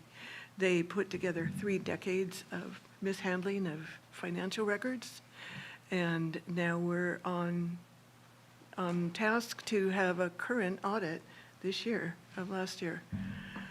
Also, during the drought, they really stepped forward and brought water to the coast, which had run dry. Mendocino had no water. And they stepped up. And the thing is that, you know, RGS has access to experts that we just don't have in this county. They have people from all over the state that have tons of experience, and we can really get good experience from having their input that we couldn't get here. So, yeah, I think it's fantastic that they're willing to keep working with us. Okay, Director Savage. I absolutely agree with a number of things that people have said. I really think, and I think we have, my view, been very fortunate to be able to have kind of the best of both worlds. We have RGS and all the resources, but we also have somebody local on the ground, which was one of the things that both Paul Garza and I thought would be really helpful for the district, so we jumped on the opportunity to do that. I do believe in polishing the mirror, though. That I really think that it would behoove the board to be in discussion at whatever level with Kathy, with Sophia. We need to critically, and that's not a negative term, but carefully evaluate how things have been working, and we can smooth over the rough spots and make it work more efficiently. And I totally agree with Paul Katzeff that it should be the board that's driving the horse. And I don't think because we have the amazing array of expertise that means that we're giving up that authority, that we're capitalizing on the resources that we have so that we can be more efficient in our role as policymakers. But I do think we need to polish the mirror a little. Well, and let me make my comment. I couldn't agree with you more. I think that's exactly where we want to go. We've made a lot of improvement, but we have much farther to go, and we need to get there. And I believe our public deserves it. So that's my point of view. Director Katzoff is. Okay, do you have another comment, Paul? Or are we ready to vote? Yeah, I do. I don't want to leave RGS or any of the board members with the opinion that I am not in favor of RGS.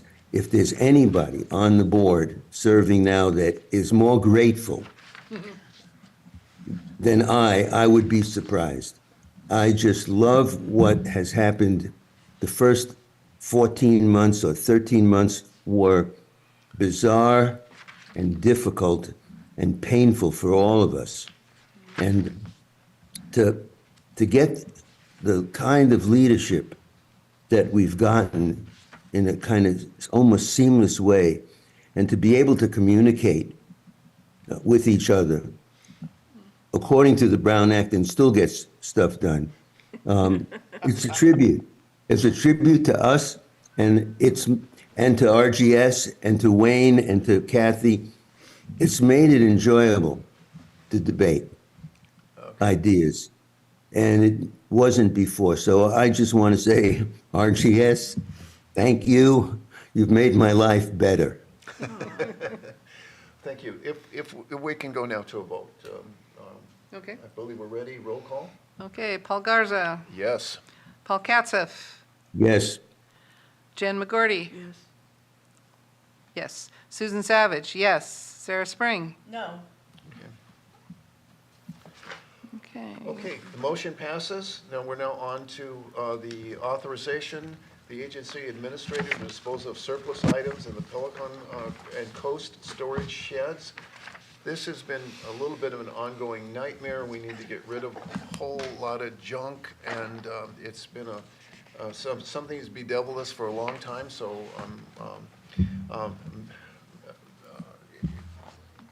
if you have questions for Ms. Wiley at this point from the board, let's take them.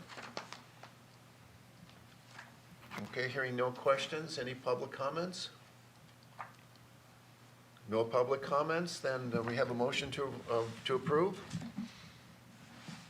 Motion, I make the motion. Okay, so Director Katsop moves that we approve authorization for the agency administrator to dispose of surplus items in the Pelican and Coast storage sheds not to exceed $5,000.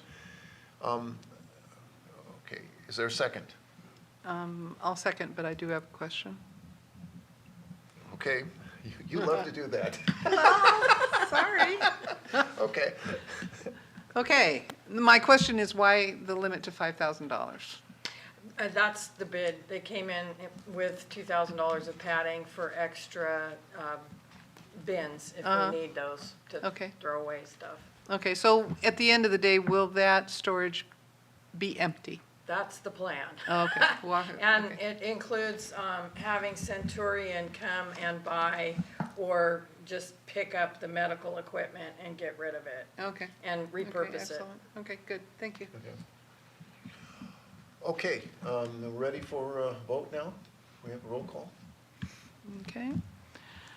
Okay, who did I call in first? Paul Katzif Yes. and Jan McGordy, Yes. Susan Savage, yes, Sarah Spring. I have to recuse myself. Okay, abstain. And then Paul Garza. Yes. Okay. Okay, so the motion that's passed. We're actually getting some business done tonight. Are we feeling okay? Okay, let's, Sarah has a question? Can we have a quick break, please? let's take a 5-minute break. It's now almost 8 o'clock. We do have to get the attorney sometime online, but let's go ahead. Yeah, fine.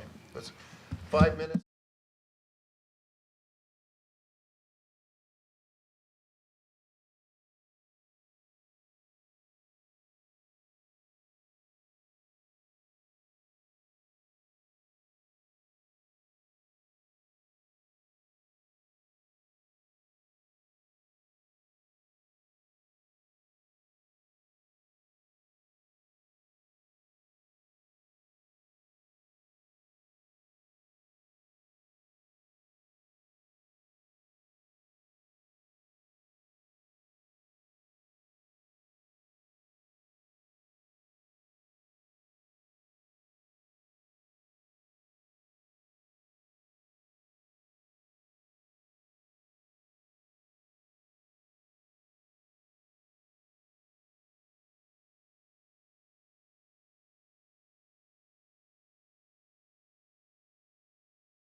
We now have the operations cash report from CFO Wayne Allen. Information only. Mr. Allen? Okay, let me pull my copy. The report is a one-page document, and it's cash position as of June 18th. And the two amounts you see there are the LAIF account of 978,000 and the Tri-Counties Bank 500 and almost 573,000. Totals 1,551,726. That's our working capital cash position to pay day-to-day expenses. Okay, any questions from board members about this?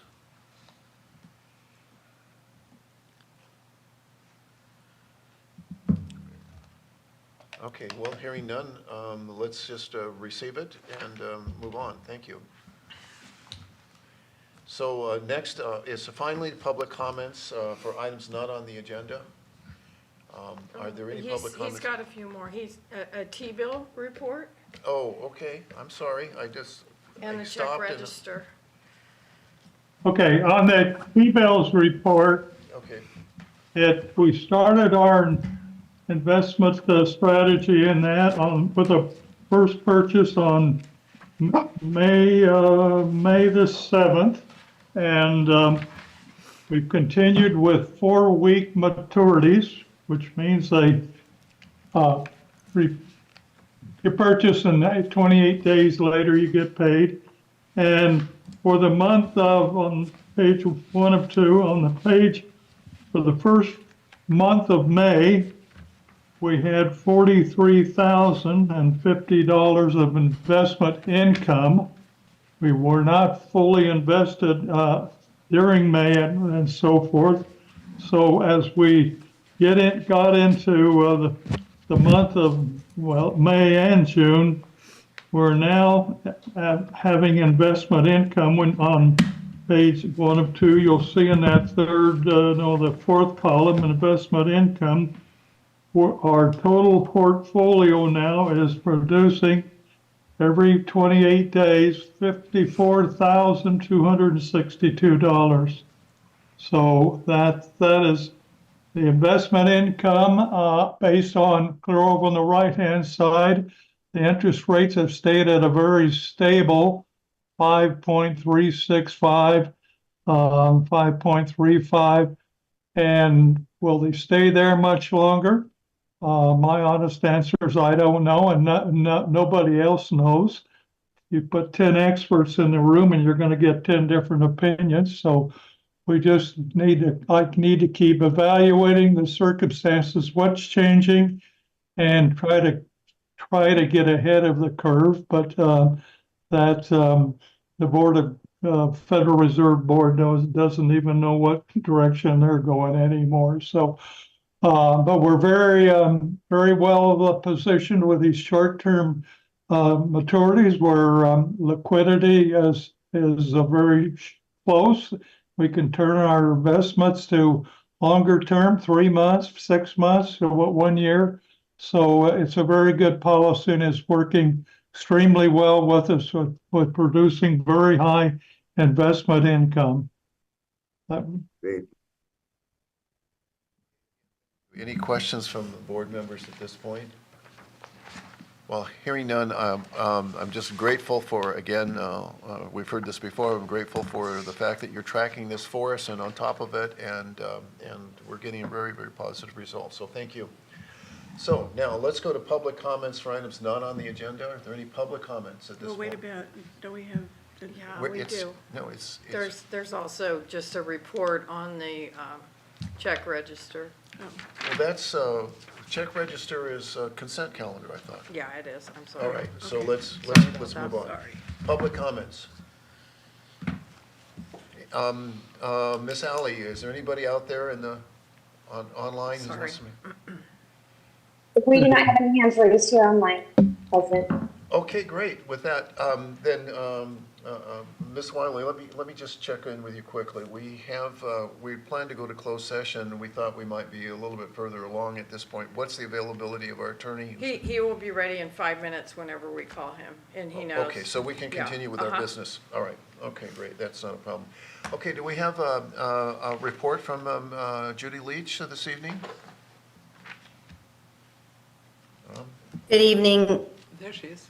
Thank you Oh, there it is. so much for the opportunity to continue to address this group. I've enjoyed the dialogue tonight and a great deal of progress that's been articulated. Once again, I think the structure that you have in place and the support that you have in place is remarkable. From the hospital perspective, we have appreciated the town hall focus group conversations that have gone on throughout the district. A member of the hospital team has been at just about all of those, and the feedback has been extremely helpful. Whether that was Dr. Miller or myself attending those, we've come back with the ability to listen to what district is asking for. We also have hosted some town hall focus group surveys, especially this last week, including one in Mendocino and one in Fort Bragg. These are small focus groups which really talk about the needs of the community from social determinants of health, meaning not traditional hospital services, but things like housing and transportation, the things that matter to the day-to-day living and the well-being of our communities. So I've appreciated the community showing up for those and engaging in those conversations. From a hospital standpoint, we are pleased that 4 new providers have joined us in the last month. 2 of those are in the areas of primary care as nurse practitioners. We also have a NP in pediatrics, Kathy Boyle, and Dr. Mauricio Heilbron, general surgeon, who is with us 1 week a month. Today in our OR, it was a busy day with our ENT surgeon, Dr. Pettis, who joins us from UCLA once a month. Our census today in the emergency department was nearly 40 patients. We have continued to have steady inclines through our participation in our clinics and are very grateful for the support the community has provided.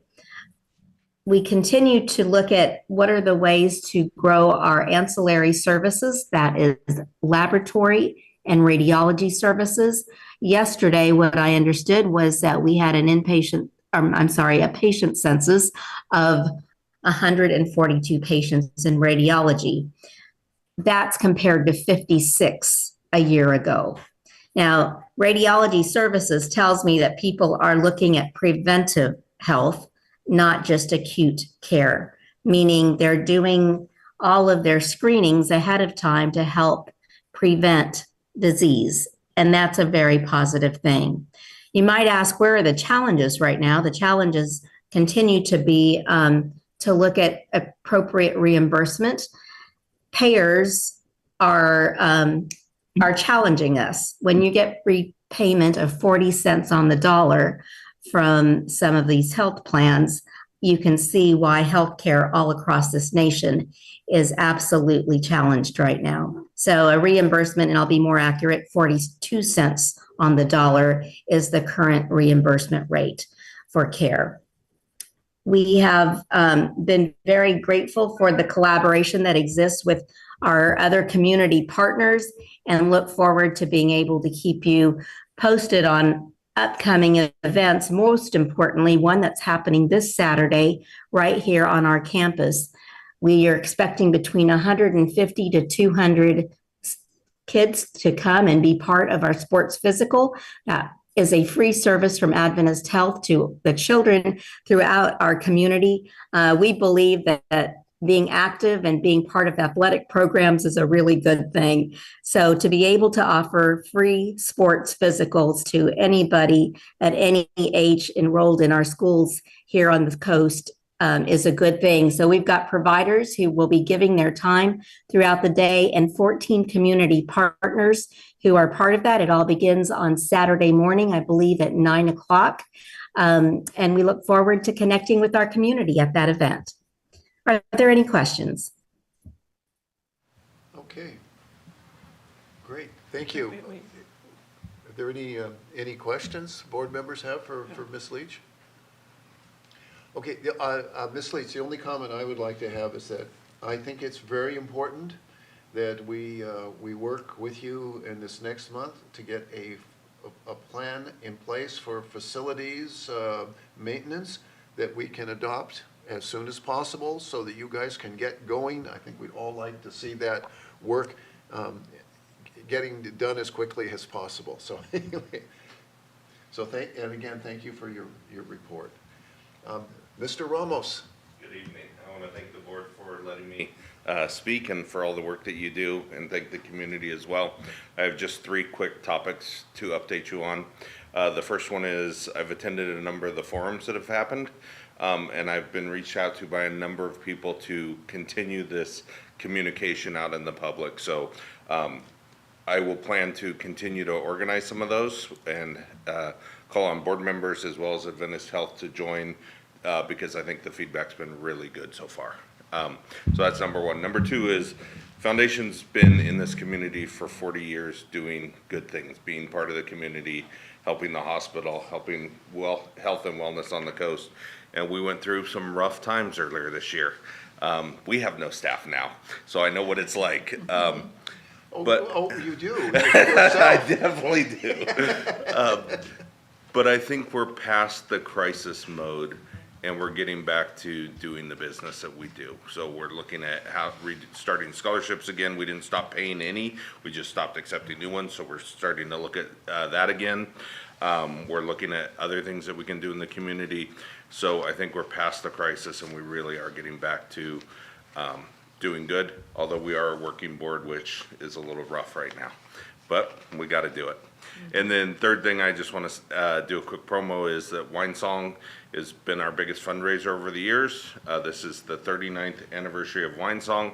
We are putting it on. We're resetting it. Last year was a little rough at times, so we're doing a reset on it, and we plan to be that to be a fundraiser for the community, including district and hospital. So that's all I have to say. Thank you very much. Thank you. Any questions? Any questions for Mr. Ramos?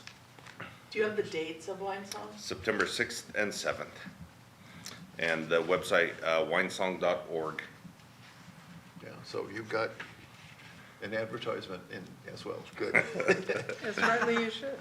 Okay, any more questions for Mr. Ramos? Okay, thank you very much. Appreciate it. Miss Garrity, we haven't heard from you in a long time. Good evening. Good evening. Yes, it's been a month. Exactly. Thank you for having me again. I'm here to report on the seismic compliant team. As we know, that team has been put on hold until further notice, but just to give you an update, the seismic compliant team convened meetings in early June to discuss and continue discussing planning efforts and communication regarding the seismic compliance project and the potential bond measure at that time that was thought was needed. At that time in early June, EMC Research joined the committee and shared a draft tracking poll to assess community support for a potential bond measure. However, after much discussion and review of the 5-year capital structure with the projected cash flow analysis, the board member representatives on the committee decided that they would not recommend moving forward with a tracking poll for a potential measure at that time.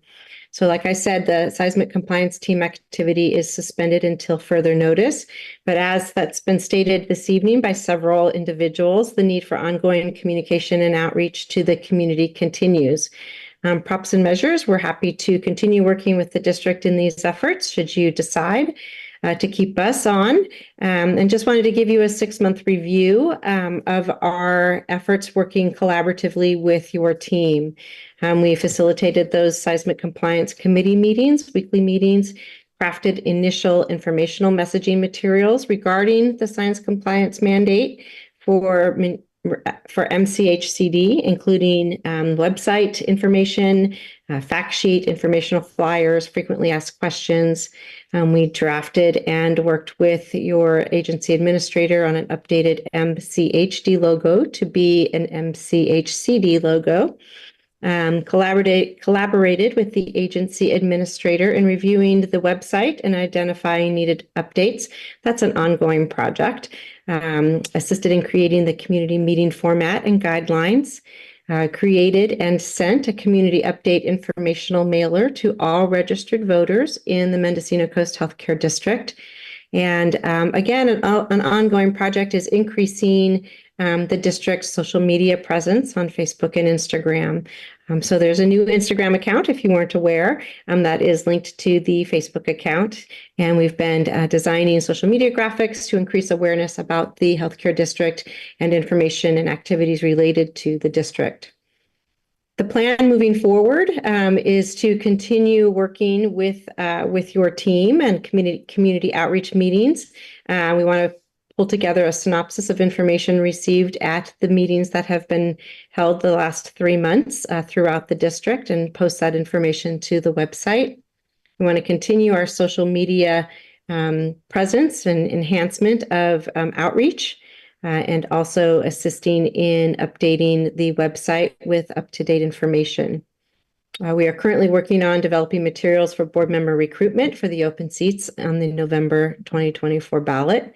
And we will continue to support the 2030 committee and the district's outreach efforts for a 5-year facilities maintenance plan and other facilities and health services improvements.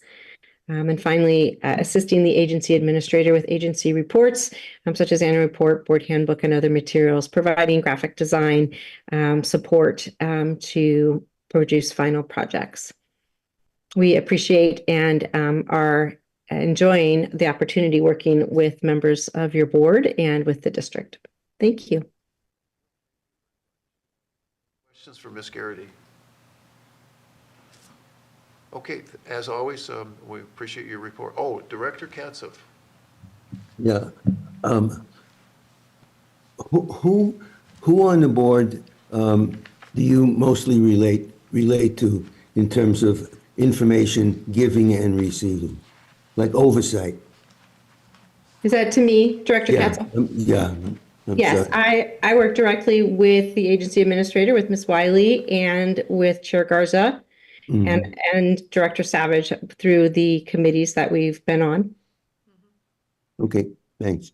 Okay, any other questions? Okay, again, thank you, Ms. Garrity. Okay, let's now, we've got Dudley Campbell, Mr. Campbell from the Davini Group, and very excitingly, we have a cost estimate for the work. So, and I'm sure he has more of that to share with us. So, Mr. Campbell. Good evening, everybody. Good morning, good evening, board. Thanks again for allowing us to participate. Yes, we did get an updated cost estimate for the work related to all the seismic retrofit, and that was forwarded over to the board for their review and discussion. And those numbers, unfortunately, my internet is down and I cannot pull up that. But again, those numbers are in the board's hand, and I believe they've been shared amongst everybody there. As part of the updated dollars, we also had them provide a estimate for some upgrades within the existing facility to help modernize things. And again, those are currently being reviewed at a very high level, nothing yet set in stone.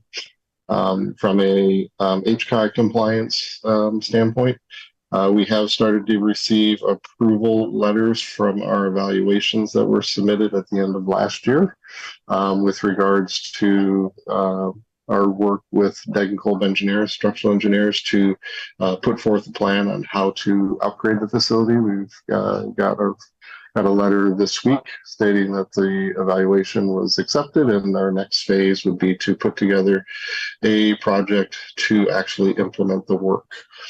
So we'll be chatting with Paul and Kathy here in the upcoming weeks about next steps for some of that, as well as proposal was submitted to the board for the structural upgrades related to the seismic compliance.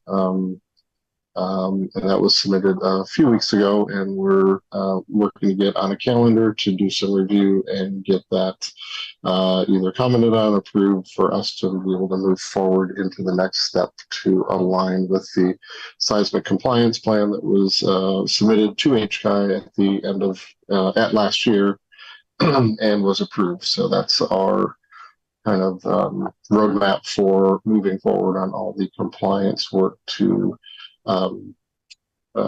stay in alignment with that schedule that's been on file with HCOG. Okay, That is the end of my report out. I appreciate that very much. I just want to express my gratitude for finally getting, be able to get our arms around these costs. It's going to be really helpful for us to do the planning that we need to do and to meet the deadline with HCI.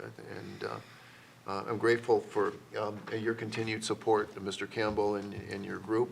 You know, I know you're getting paid for it, but nonetheless, you do it clearly out of your heart as well for your work. So we know that you have our best interests at stake. So thank you so much. You're welcome. We're happy to be part of the team. Any questions for Mr. Campbell? Yes. Well, I just want to make sure that because I know that a lot of people were waiting to see not just the seismic retrofit part that we've been discussing for quite some time, but am I understanding this correctly, that the column that's labeled surgery department renovation is the additional possible renovation of the surgical area? Is that correct? That is correct. Right, and so that the total cost at this point looks like around close to 17 million for that, correct? Again, I apologize to not have that document in front of me. Yeah, we've got it up on our screen. Yeah. We've got it up on our screen, so Okay. I believe that Okay, that's. if that's the highlighted number all the way within, yes, that's correct. Okay, and that's very helpful. And Thank you. that's the package that we reviewed with the board a couple of weeks ago.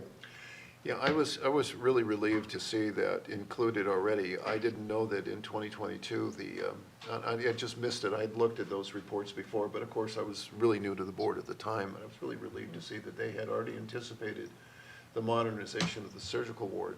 Mm-hmm. And as we go forward, and knowing that there are potentially some other sources of revenue that might come in, we may decide to go a different direction and secure those surgical wards, but at least we know that we can get them done and make it possible for modern surgeries to be performed here. So it's really good. Any other questions for Mr. Campbell? Director Spring? For the surgery department renovation, is that new construction or remodel? That is remodeling within your same footprint. So that would be taking, again, your existing surgery department and all of its support spaces, pre-op PACU, sterile processing, doctor's lounge, locker rooms, etc., and obviously the ORs, and just upgrading those to provide a more efficient throughput, larger ORs that will be able to perform more surgeries that have a lot more equipment in rooms, more robotic type surgeries. The ORs are around almost 500 square feet, which is in excess of what you have today. And again, just increasing the efficiency of the department to, again, increase your operational throughput. So again, you're able to do more with the same square footage you have. So what would be the timing of the ORs being closed, or would you? The work would be phased, so it would be it would require multiple phases to do this, but your OR would not be closed during this. We would always have one OR operational while we would be doing this work, as well as the required support spaces for that. And again, it would just be a series of phases to do that. So it would be probably longer than just shutting the whole thing down. It would be longer than just shutting it down and getting it all done at once. But again, in light of, you being the only facility within the area, it's important to remain open and work out a plan with the staff to be able to successfully take care of patients while the work would go on. Yep. In addition, Peter Johnston, who's the facilities manager for Adventist Health, and of course reports regularly here, it's very clear that we can continue to do the surgeries while the renovations take place. So that was some very good news. Very good news. Thank you, Mr. Campbell. I've got questions from the public now. Dr. Miller. Hi. Thank you. Can you hear me? Yes. Great. So I'm very encouraged by this figure of 17 million. And if this is for the renovation that was presented at a planning meeting recently, I think that's really excellent because it involves increasing the capability of our ORs to do a lot of more orthopedic cases, which are, of course, not only needed in our community as we're aging, but also is an important financial driver for any hospital. And also that renovation includes modernizing our sterilization process, which is very important. So I'm encouraged that it would only be 17 million. I thought it would be much higher. And then the second thing I'm just wondering about is that also at that planning meeting was presented an idea about increasing the emergency department from 8 beds to 14 and adding an urgent care. And I'm wondering if that statistic of how much that would cost is available.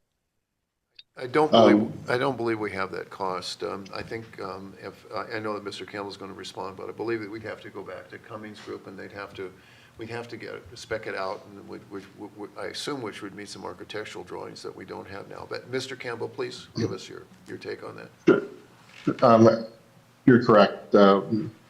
We do not have that number in front of us right now. We definitely can reach back out to Cumming and take the documentation that we shared with you a couple weeks ago at that planning meeting and have them provide a high level cost for that as well, if that's what the board would like us to do. Yeah, I think it's sorry, go ahead. No, I think it's a good question, Dr. Mills, so thank you. And one of the exciting things, I'm kind of commenting, but one of the exciting things about being in the situation that we all are, because we thought we were going to scrimp and scave and barely get by getting the retrofit done, is that we know we can do more, and we think there may be some very quickly coming good news countywide, and I don't want to go any further than that at this point, but some very good news countywide that may even bring us more money. And a significant amount that'll get us closer to, and then that gives us more options. So we will be working very closely with our architectural firm as we go forward, I'm sure. Great. Any questions, comments? Okay. Mr. Campbell, thank you so much. Thank you. Thank you, Board. Chair Garza, did you have a public comment period on this agenda? Yes, we did, and there was no public comment. Thank you. I did see one other hand up for a while, but has it gone away? Is there something, I don't want to miss that. No, I think it was Kathy had her hand up for. Okay. You had your hand up? Did I? It went away though, so. Okay, it went away. All right, we're now to consent calendar. So board members, you have these items. Is there anything on this consent calendar you want to pull for individual consideration? And Director Spring? Can we please pull the minutes and then pull both items, because I'd like to discuss the standing committees. All right, so we're up. Let's go to the minutes. Which you have a correction or addition? I just have a, I guess, I would prefer if when we do something, when we edited the internal controls, if we did such an edit and then we, if we could attach the amendment to the minutes, because we approved it as a working document, so it's not like with Wayne where we sent it back and they're gonna bring it back. So if we could have the finished document, so we can have it as a packet, I would appreciate that. Okay, and, okay, is there, with that comment, is there a motion to approve the minutes from May 23rd? I move to approve the minutes of May 23rd, regular meeting. There's a second? I'll second. Okay, comments from the public? Okay, hearing none, all in favor, please say aye. Or no, excuse me. Nice try. I keep going back to my nonprofit days. Okay, go ahead, please, roll call. Okay, Sarah Spring, Yes. Paul Garza, Yes? Paul Katzif. I he think was- he's, I think he's left. I think he's Yeah. gone to sleep. Okay, okay. Jen McGordy, Yes. Susan Savage, yes. Okay, minutes are approved. All right, so let's go on to assignments for the ad hoc committee assignments.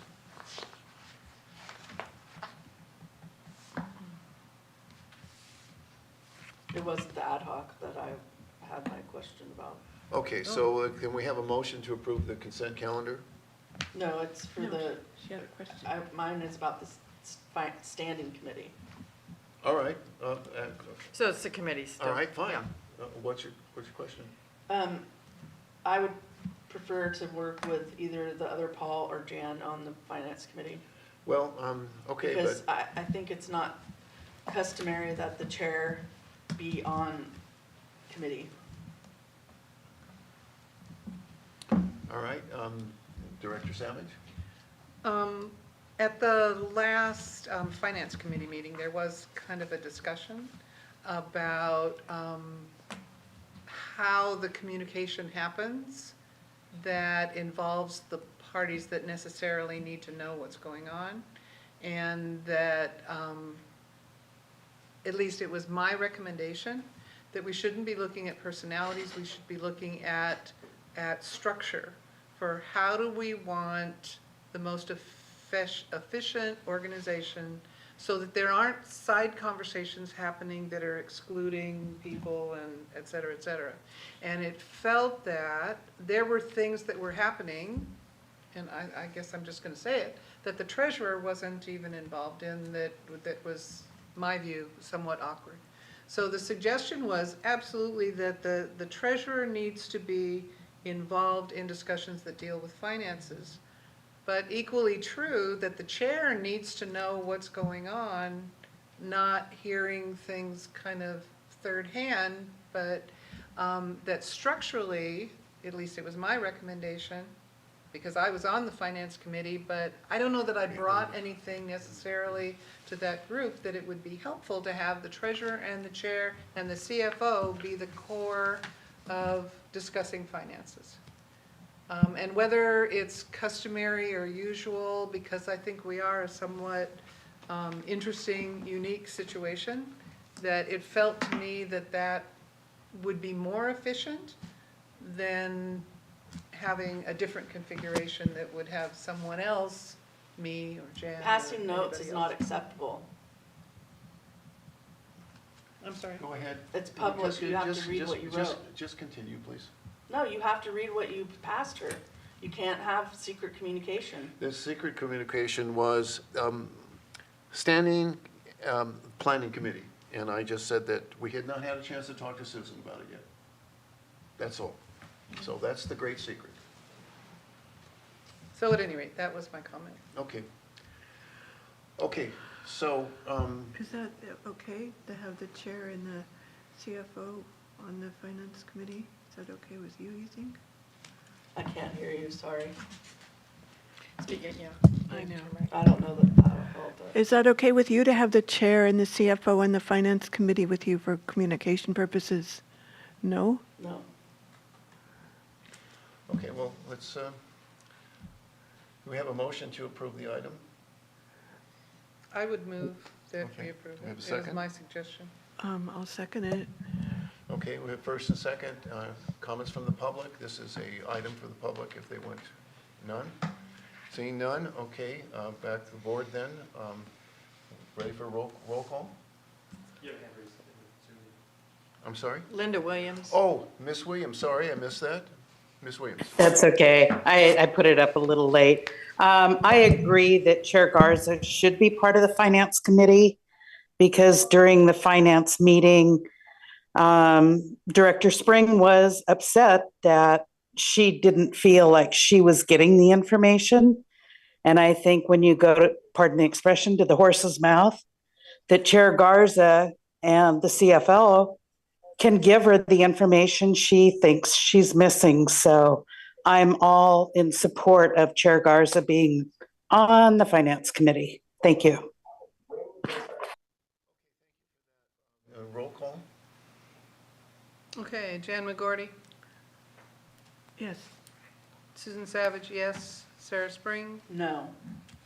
Paul Garza, Yes, Paul Katzef, absent. absent, okay. Okay. Okay, so the consent calendar is done. Let's I'm defer if sorry. we can because of, We have another one. Chair don't we? Garza, there was a question about another director being assigned to the planning committee. well, I thought we hadn't, If you want to put that off, I'm fine. That was a question on this committee revision. yeah. Yeah, let's just defer. Let's Okay. move on. Thank you. Okay. Let's go, we have, what I'd like to do, if there's no objection, is let's have comments from the board at the end. Let's go to closed session now, please. We're getting late and we've got a lot of work to do with these with these pending issues in closed session, if there's no objection. I'm just wondering, I mean, if people want to hear comments from the board, they don't want to stick around till the end of the meeting.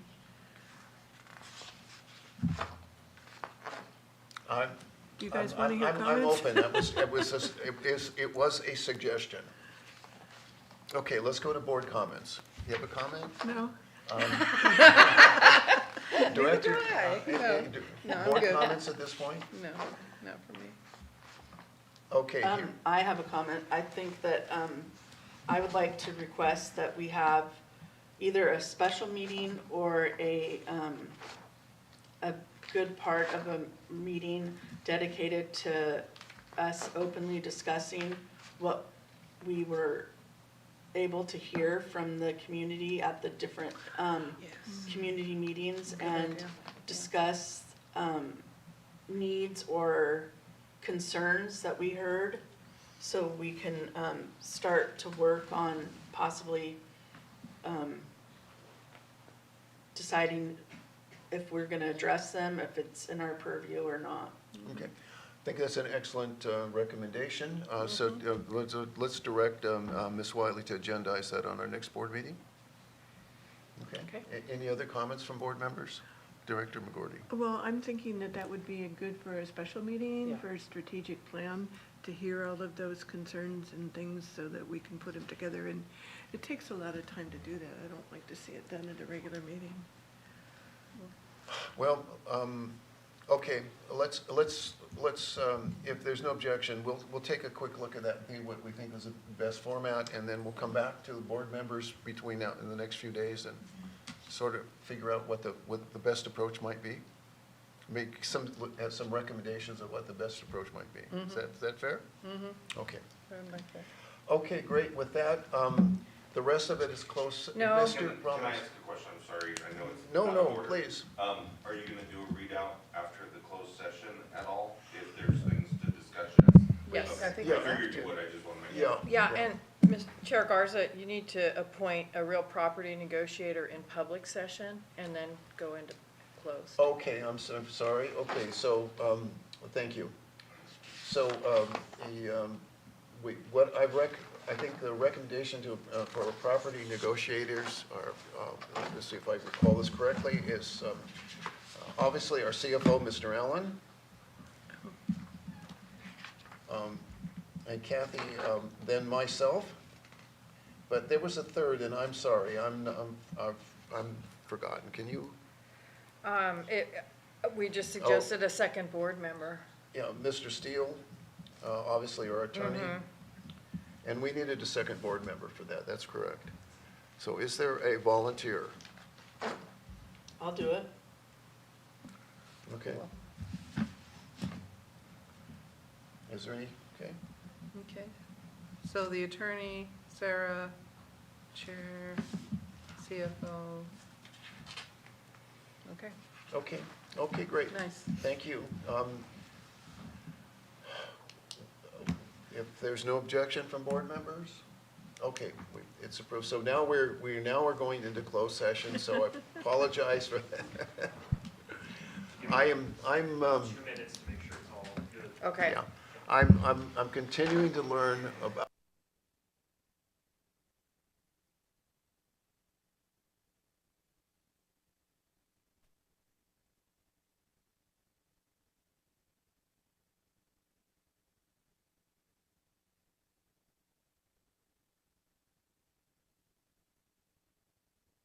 Sorry, Chair.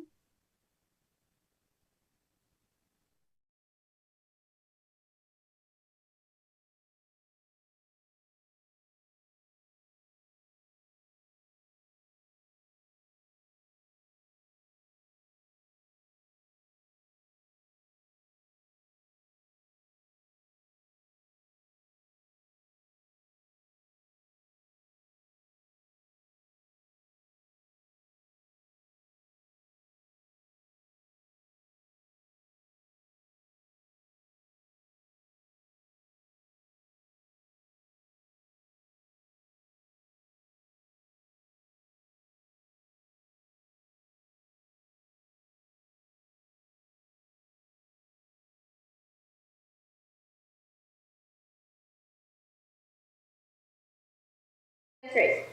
Okay, then let's move into closed session.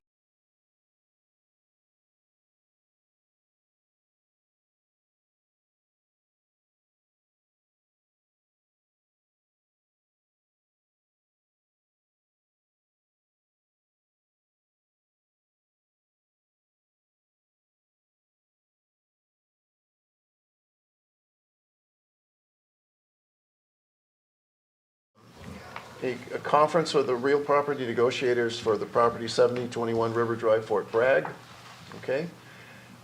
Then conference with real property negotiators adjacent lot next to 725 River Drive, Fort Bragg. A conference from legal counsel, significant exposure to litigation. Those are the 3 items that we will consider. Beautiful. Thank you, everybody. We'll see you when you come out of closed session. Are you moving to Marshall? Yeah. Thank you. Okay. Slow down, wait. Is Norma, should I put her? Norma should stay. Yeah, she's taking minutes. Okay, all right, so we have Craig and then we'll be Wayne, everybody else. Agree? Yep. Those are good.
Okay, we're back in open session again, and we have nothing to report at this point. I know that's a bit disappointing, but that is the advice we received from our attorney. So we will follow it. Given that, can we have a motion to adjourn? I move that we adjourn. Okay, so there's I second. will second it. Okay, it's been moved and seconded that we adjourn. We have a roll call? Sure. And I usually love to call Paul Katzif first because he loves to adjourn. But he's not there, but I will call him first anyway. So Paul Katzif is absent. Jan McCarty. Oh, yeah. Susan Savage, yes. Absolutely. Sarah Spring. Yes. And Paul Garza. Yes, and we are record adjourned. time. We're done before 9:12. The previous 9:12. record was 9:35. We had a lot of business, Well, I just gotta say my water board meetings are 20 minutes. Oh, shut up, Terry.